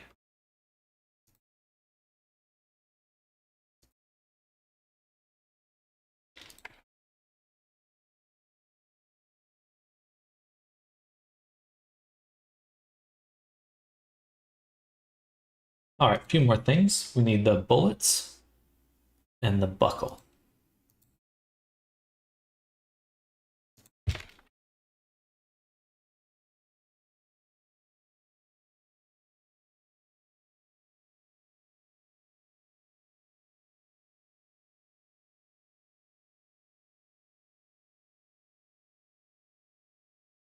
These are fused. No, they're the same object.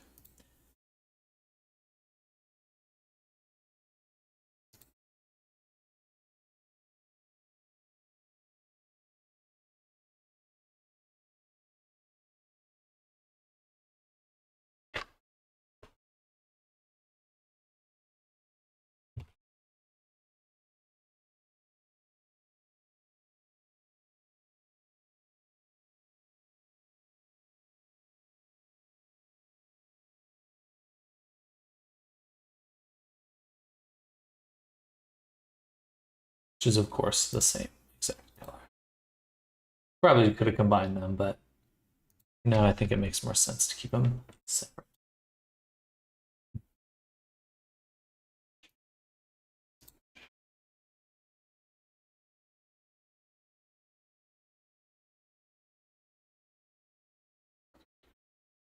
And then we have the bullet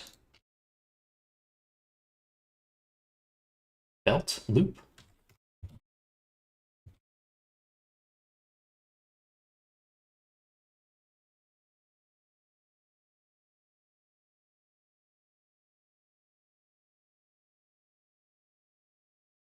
All right, just a few more.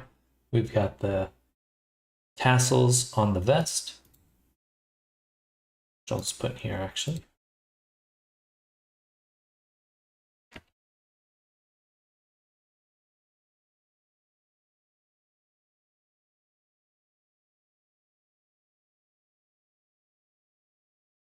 Ooh. I don't want the mask there. I want it here.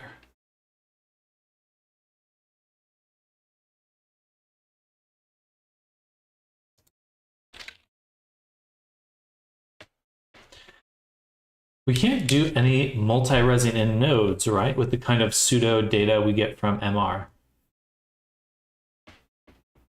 I could see a way to do it, but no. I think we even have a smooth our own surface with the subdiv in geometry nodes currently. Not looked into it much. Yeah, you can use a straight up subdiv where it smooths. Where it smooths. I'm gonna pull this out actually. Tassels be its own thing. So I would like to use this mask on these as well. And we'll call this the best buttons. No, they're definitely not the best buttons.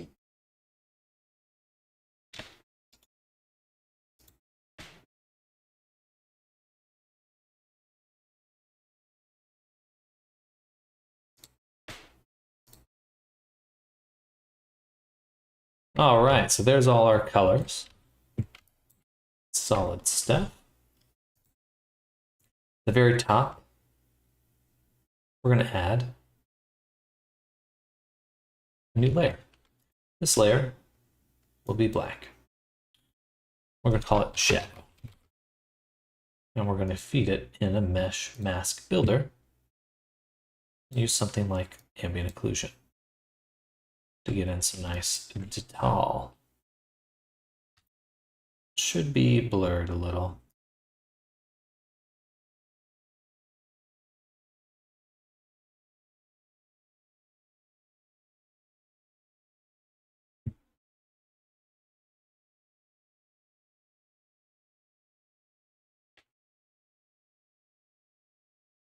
And then as well, we'll do something very similar up top. Create a new one. Call this one highlight. Make this white. Also do mesh mask builder. This time we'll do curvature.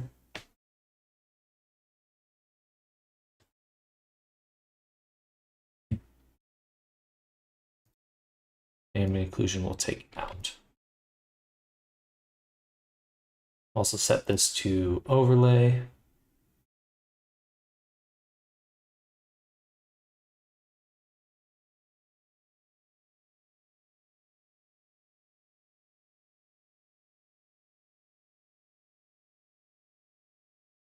And just kind of turn it down a little. Up there, let's say.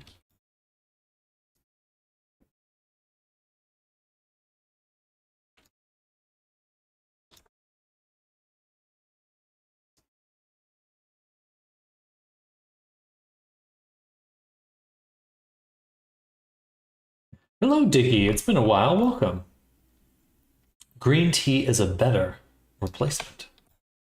For what? Caffeine?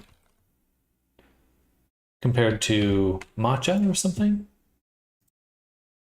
I love matcha though. Green tea, I just don't particularly like the flavor. Always comes across a little watered down to me.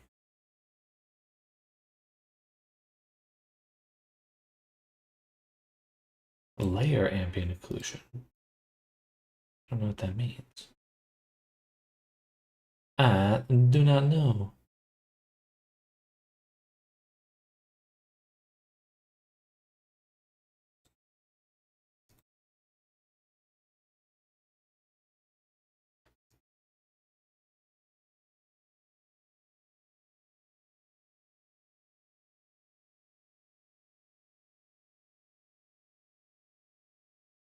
Look a little low res.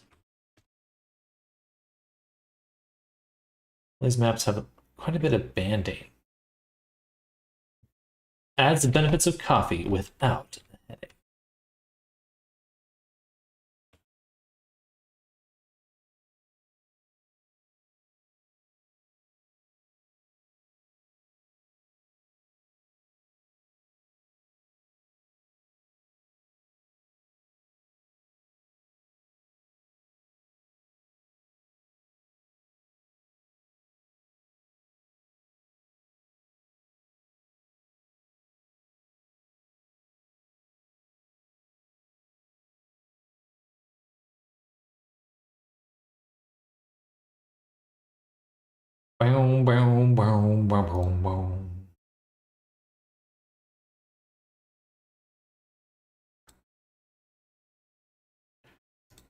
Golden hand, golden hand.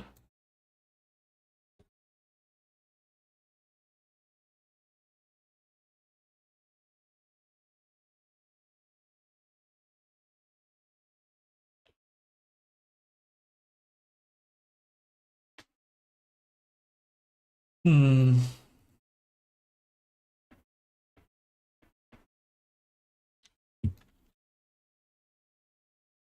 I'm sleepy.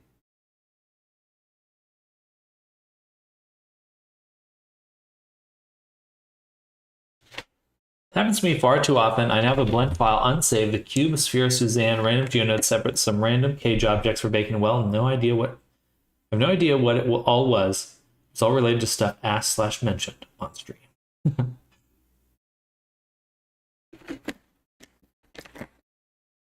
You're ready to go.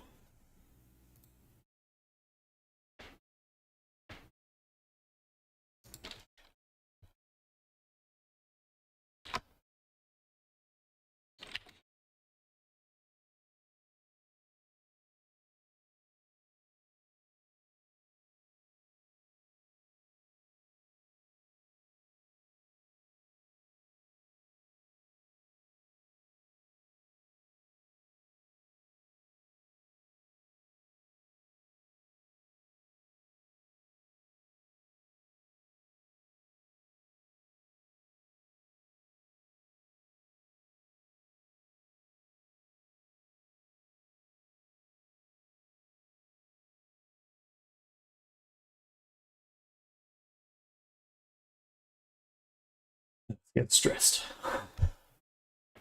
I'm worried one of my students wouldn't be able to make it to class. And I definitely don't want that. I don't want that.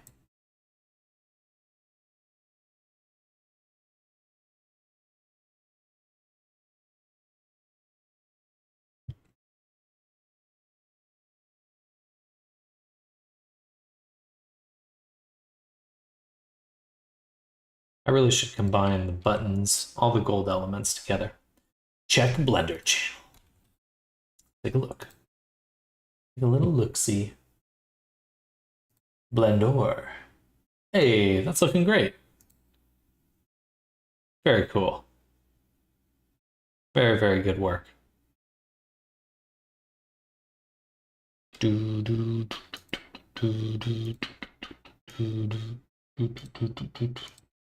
Yo, Diggy, that's awesome. Let's go.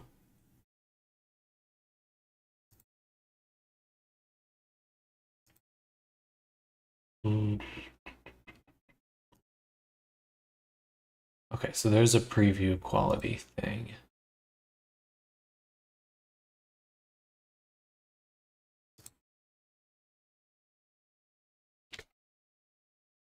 It's going to export at slightly higher range. A little concerned because there's this very obvious banding happening here. I was hoping the blur would take care of that, but let's see. Let's turn up too high. With full range 32-bit.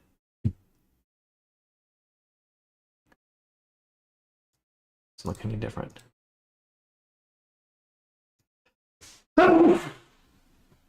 Excuse me. Raichu, thanks. Heck yeah. I always liked Raichu. Thanks, Diggy. Thanks to your message. Check Blender channel. I thought, oh snap, it's 4.2, it's 4.2, and went to Blender website. 4.2 long-term release. Let's go. That's exciting.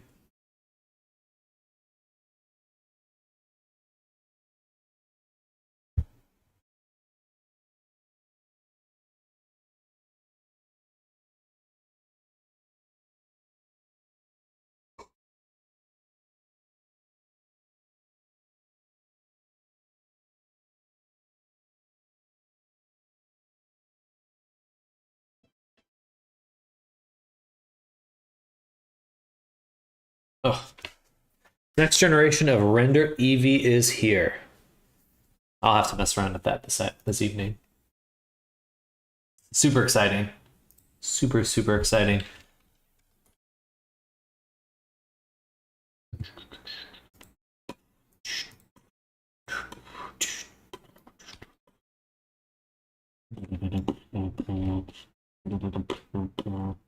Okay, so we do need to adjust some things here. First is for the vest buttons, I'm going to call these gold elements. We're going to delete the buckle and the bullets, and we're going to add those to these instead.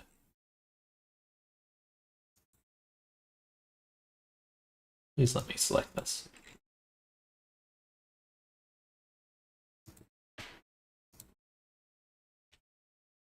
So that'll just make it a lot simpler to adjust them. Next, the belts will also do the same thing. We'll just call it belts. So belt lower or higher.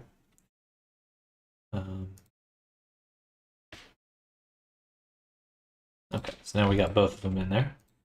That'll make this next step a lot easier where I want to add a new layer. And I'm going to make the belt lower, or belt indent, something like that. And then here, mesh mask, pick. I'd have to use the mesh ID, I think. I would have to use mesh ID, but I'd have to make a graph. So close this one. Make a graph, bam. Make a output of element image gray, call this mask. And then here, should not watch those Blender 4.2 showcase reels. Those make me feel like I'm playing with crayons when booting a Blender while making others make the wildest things. I always think of comparison is the thief of joy. Don't let what other people are doing take away from your own enjoyment.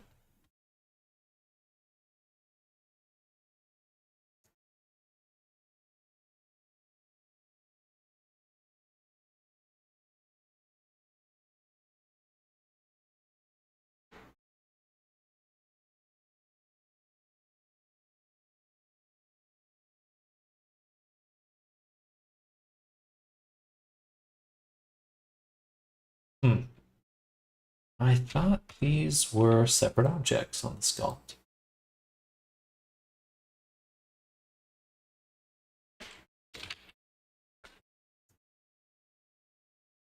No, the edges together. Okay. Then we will delete this graph. Go down to belt, and we'll add in mesh mask builder, ambient occlusion. Bring that in, invert. I guess not invert. I wanted those edges, those crevices. Ooh, I could do normal facing. That'd be useful. Okay. Do one more graph then.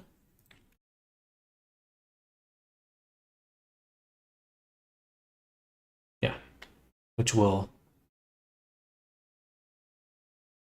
we can just make a node. Yeah. Which we'll call node. Oh, you know what? I already did it.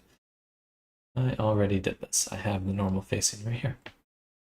So what I'd like to do is add it as a projected mask, UV, drop in the normal facing node, and then drop into that our cowboy normal tangent here. And then we can, I would like to be able to invert this. I guess I could swap these.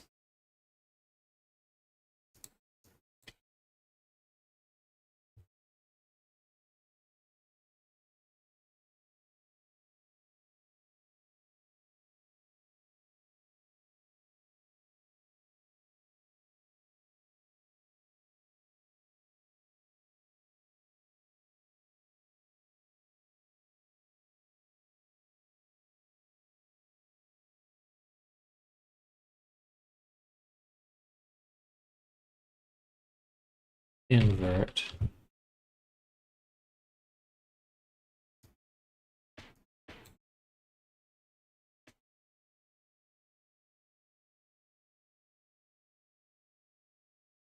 and we'll create an input Boolean called invert.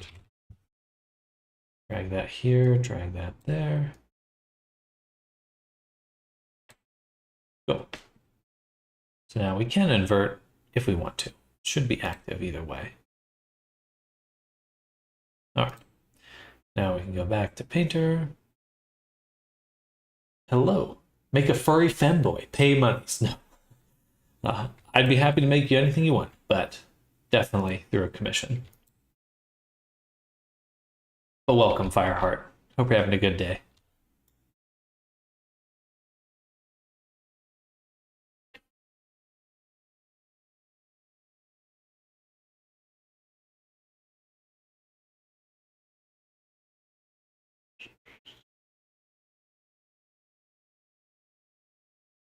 And we'll set this to just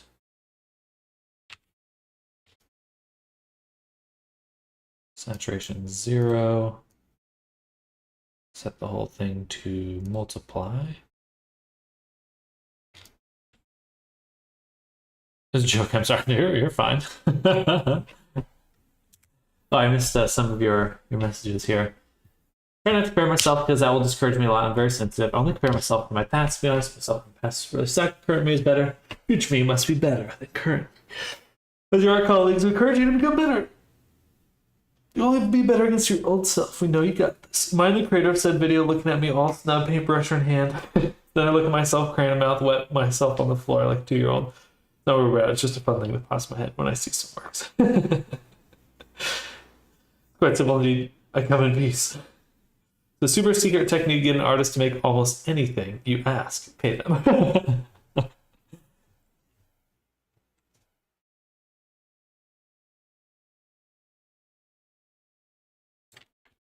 You're exposing my secrets, Arctic.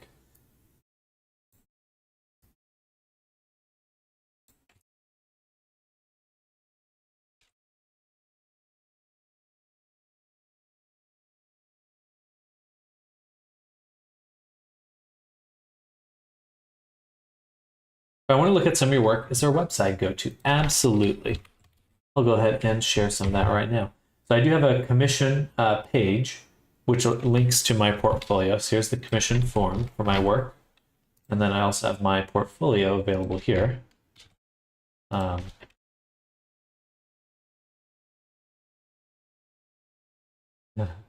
This character might be close to what you're looking for. Closer, at least.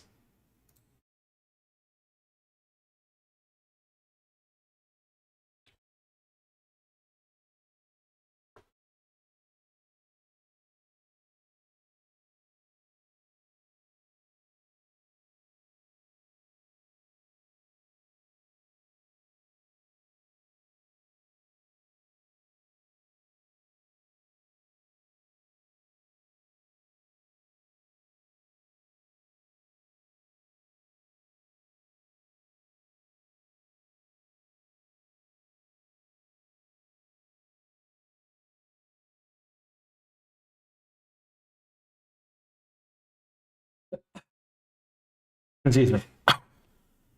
Oh.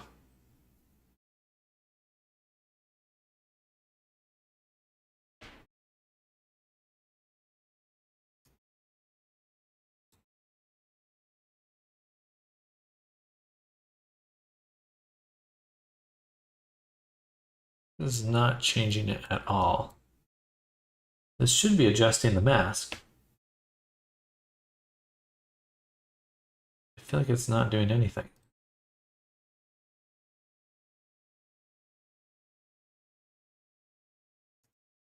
It is not doing anything.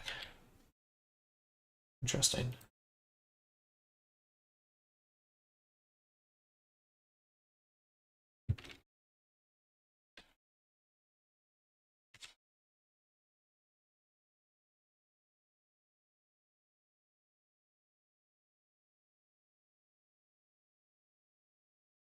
Yeah, let me know how it goes. I really can't wait to mess around with Eevee next.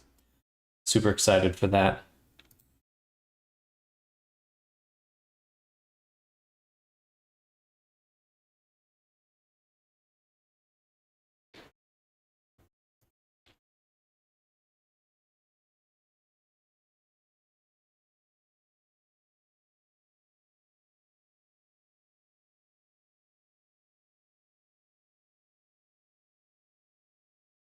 Excuse me.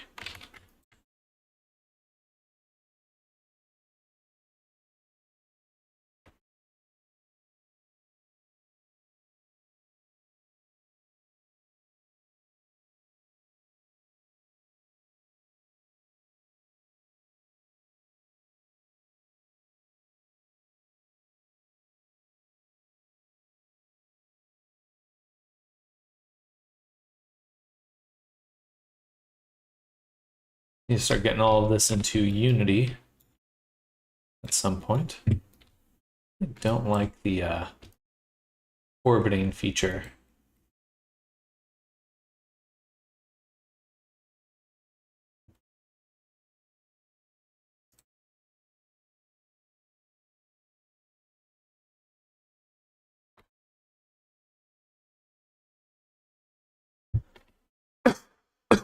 I see now black, white, purple, and blue furry, and that was amazing. I really liked. Thank you, Fireheart. I appreciate that.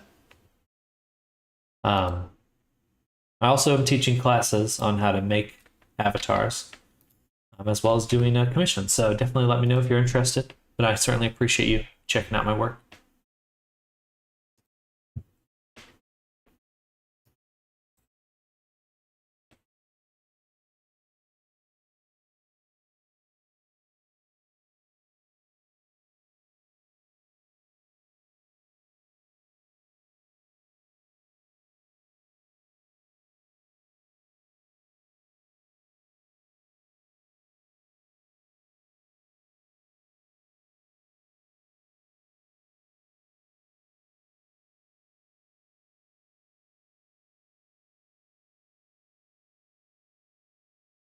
A bit softer.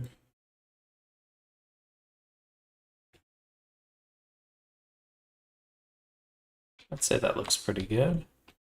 The inside of this is wild. Looks really weird.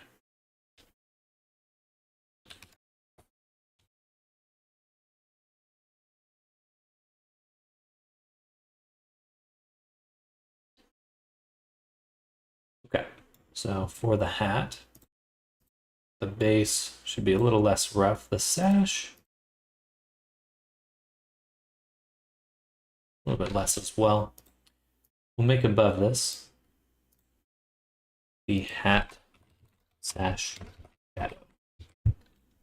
Inside that, we'll make a projected mask of UVs. And we'll go to node. Actually, don't need this one. Let's delete that.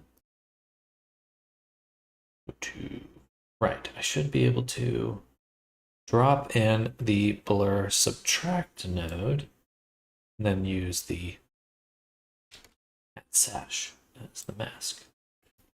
Now, we should have the blue right now, but we do have blur that we can adjust. In this case, we'll make it black. Perhaps a little bit of ambient occlusion.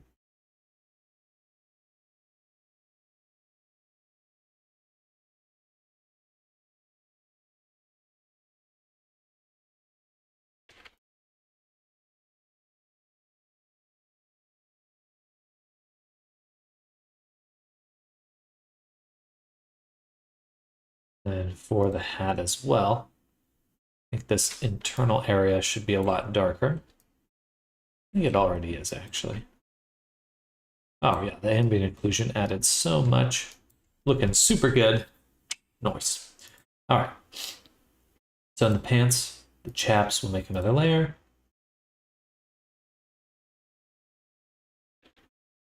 Actually make a new layer. Call it chaps shadow. Go to the shadow. Copy this material. Back down here. Paste it. Delete this one. Then add in that mask projected. UV. We'll do a blur subtract with the chaps. Well, nice. Now we got just a little bit of a shadow right there. Just helps pop them. Pop and lock them. Pop them. Yeah. Yeah, yeah. All right. Good stuff. Now, the character is pretty stylized. I don't know how much detail we should add on this. Like, should we make this a pants texture? Let's give it a shot. See what it looks like.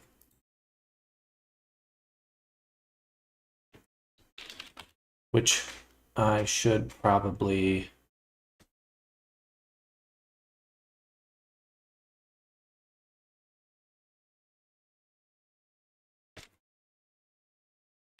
And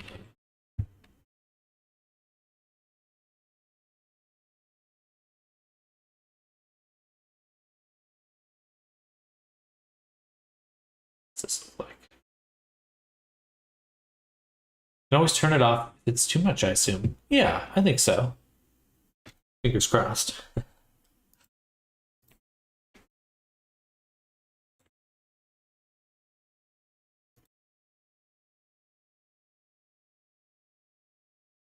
Interesting. I don't think I want these worn things. That looks kind of bad, so we'll delete it.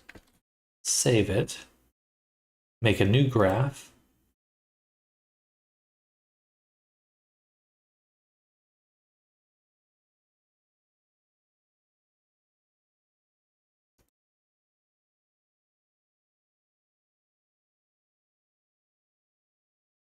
Actually, no.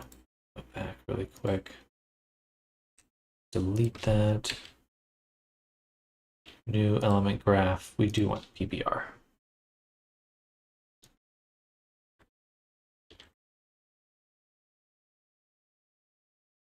And we'll call this material denim or cowboy. Welcome back, Zoom. Hello. Been playing too much Final Fantasy IV. Saw the colors of XYZ on your screen and thought DPS healer tank. Instinct kicking in.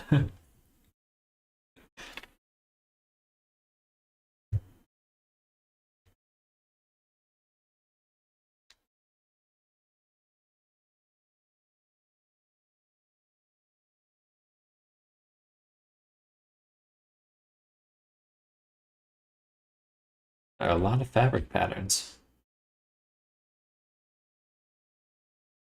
What do jeans look like, though? Denim that I'm wearing? I guess it's just like a zigzag. Say, search denim. Pants. Guess not. Let's try this.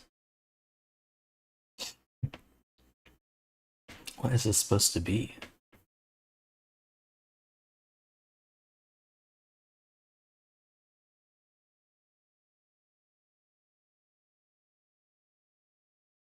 Fabric pattern generator? Seems like a tie-dye fabric pattern.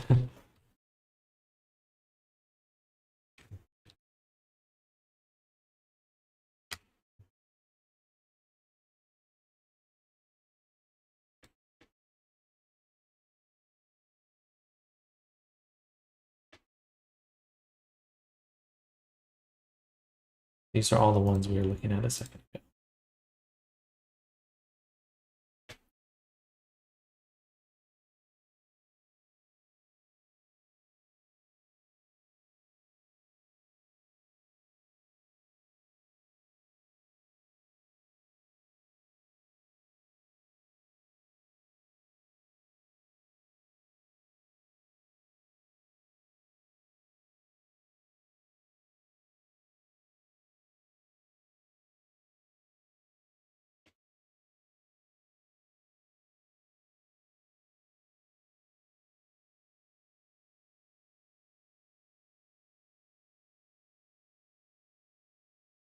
It looks like a bit like denim.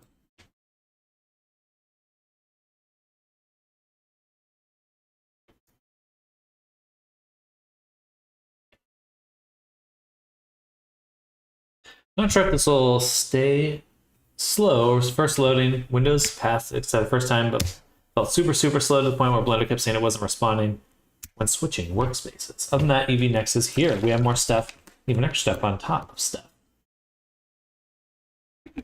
Probably won't use more than 0.1% as per usual. It's good to know that it's there, though.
Let's see how that works. Now we got a painter, we got our pants. We're going to drop in the material we just made here.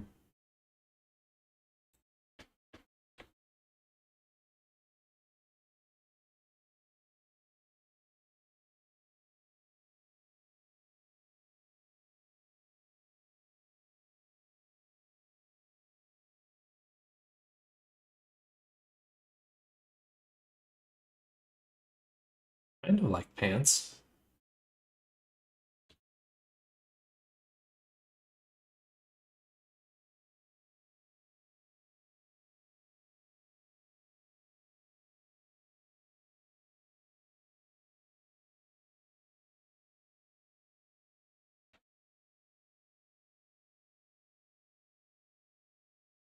A little intense.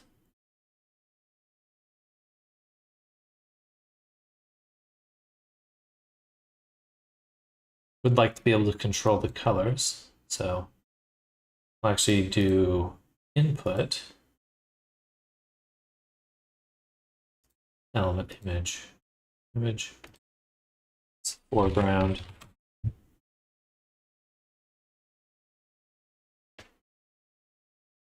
and background.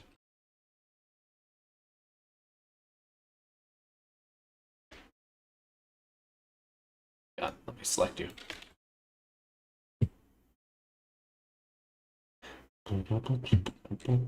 Oh, actually, as a default, this one should probably be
At all.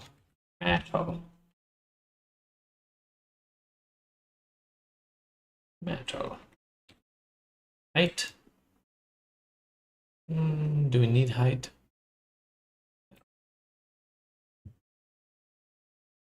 Oh, 11, 12 already. I'm tired.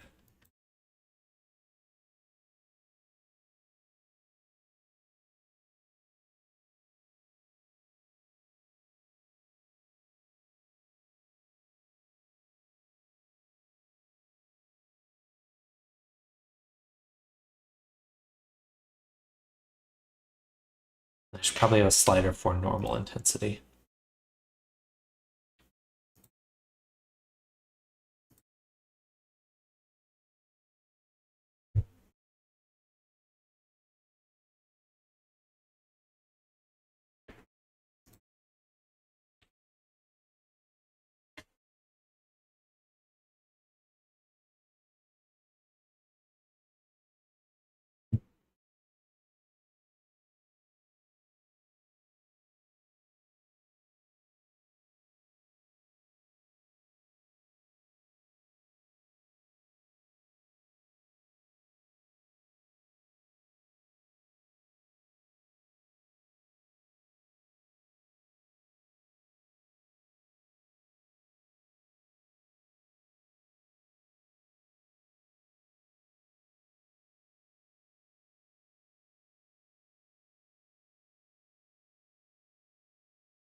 Do I invert that? Should I have inverted that? The maximum roughness is white, right? Yeah. But roughness would mean, okay, so yeah, so we'd want to invert this. Pretty sure. White would be the higher portions. Yeah, we want it the other way. So we'll say default mode. Negation.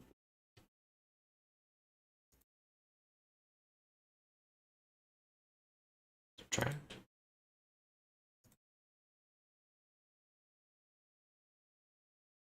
Subtract.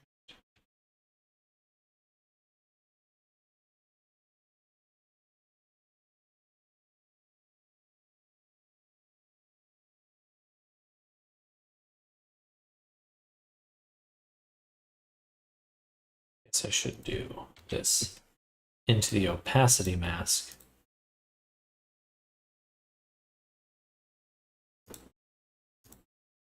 And just use solid colors.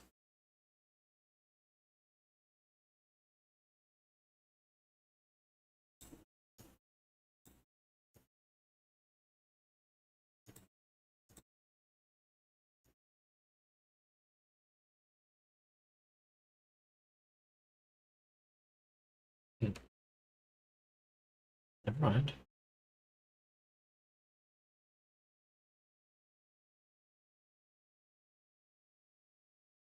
The Poetzy, hello. Did signups for your class go well? They went pretty well. They went pretty well. We actually will be starting the first class for the new intro class in about 3 hours. So I'm gonna go on lunch pretty soon, and then there won't be a second stream today because I'll be going into the class. But I'm excited. I'm quite excited.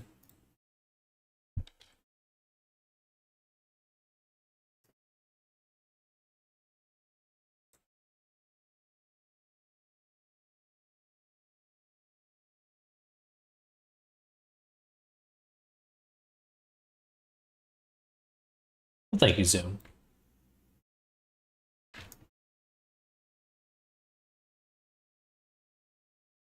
Godot ate my homework. Uh-oh. Bad Godot. Bad.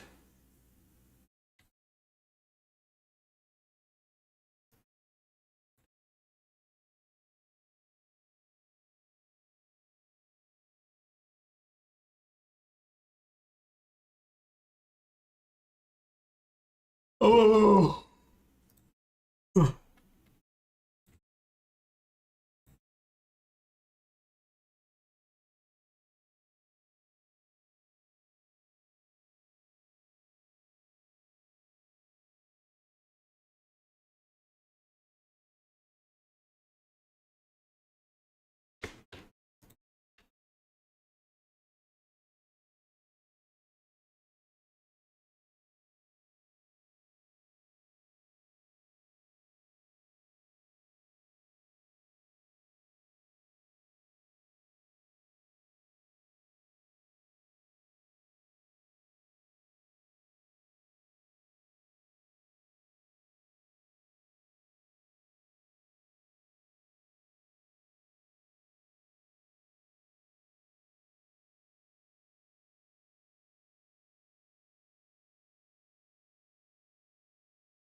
I am hungry.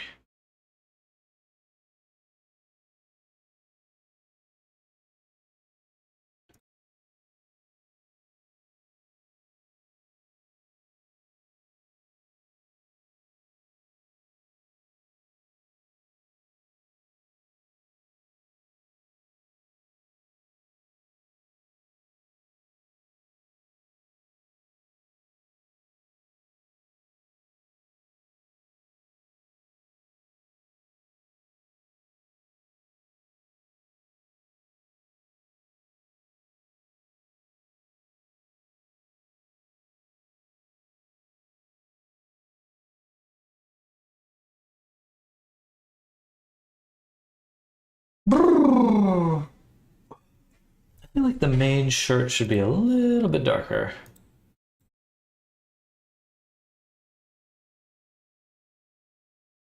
It looks a lot more brown in the example image. Just a teensy bit. And the tassels should definitely not be rough. Neither should the vest.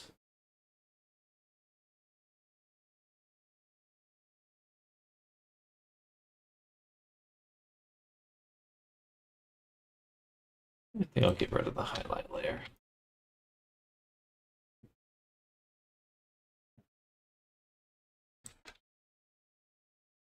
All right.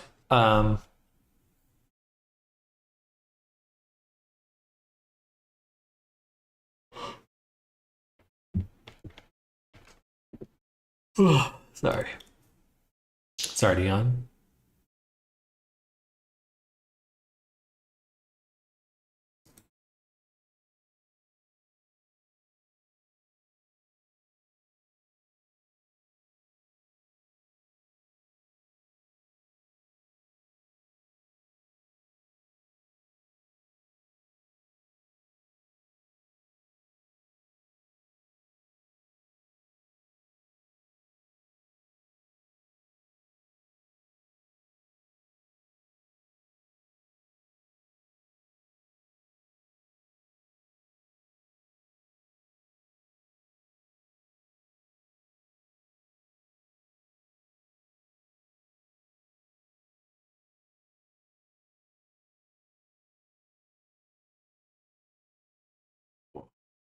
Do I make a new project? Yeah. We're gonna make a new project.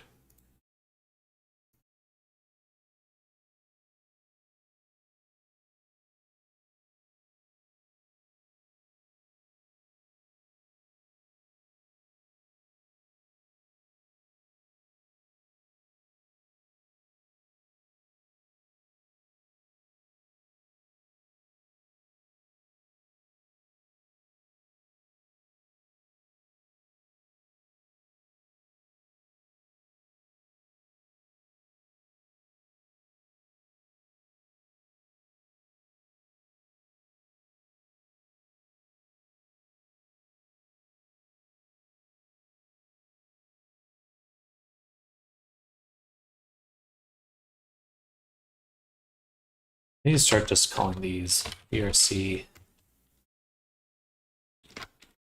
avatars 01.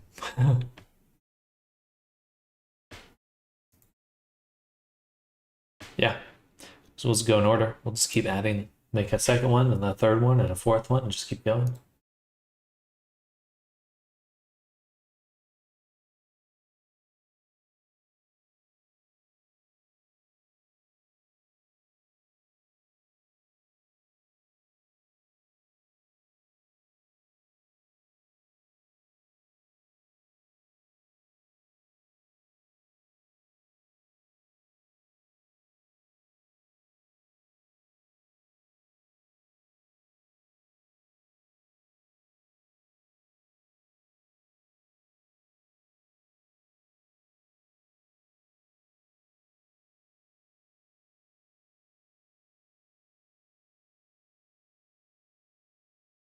Might as well do the Jerry's template.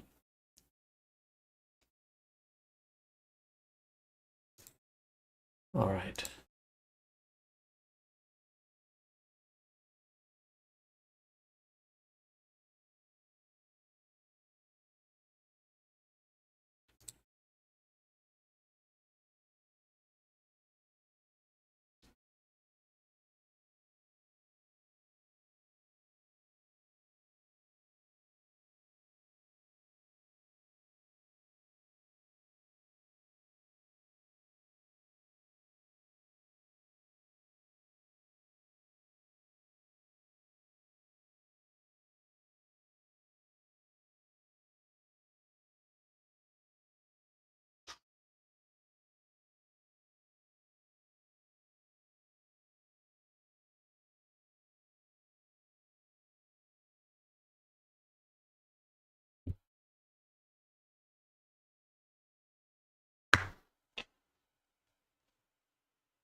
All right.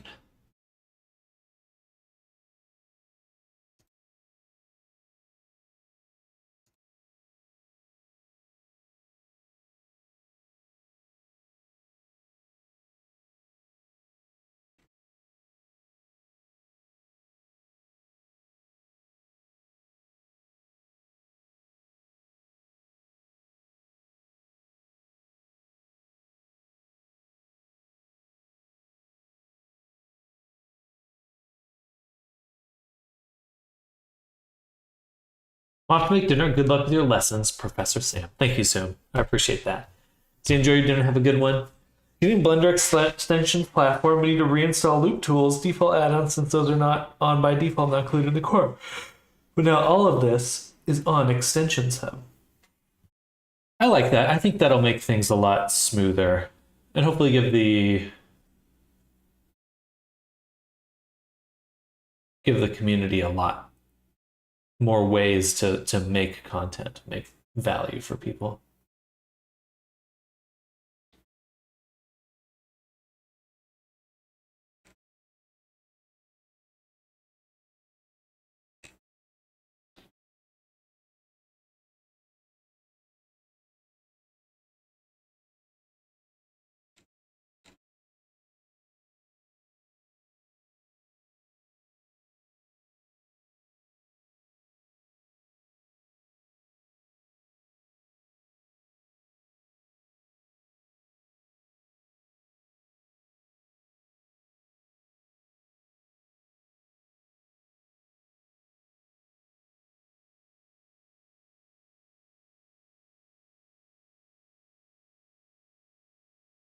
You can also put something on there as can I, but it has to be free. And if a pass evaluation is then available to everyone in the normal spot where you install add-ons, but from the online repo. Oh, that's really cool. That is really cool. I like that a lot. All right, y'all. I think I am going to call it here. I'm getting tired again. I'm getting hungry, really. But I'm gonna get some rest in before my class starts. Thankfully, I'm not feeling as sick as at the start of the stream or waking up this morning. But I do feel the need to rest, so I'm going to go ahead and indulge myself there. Have a good rest, Tim. Thank you. Again, I will not be streaming this afternoon, but I will be back tomorrow. We'll do another class. So, yeah, most of my streams will probably be in the morning now, just with when classes are going. Maybe some late afternoon streams, late evening streams, but we'll see. No promises just yet. Definitely not today. Have a good break. Thank you, Arctic. I appreciate that. Snartum, have a good break. Good luck with class. Thank you so much. And thank you all. I hope you all have a great rest of your day, and we'll catch you tomorrow. See you then. Bye, everyone.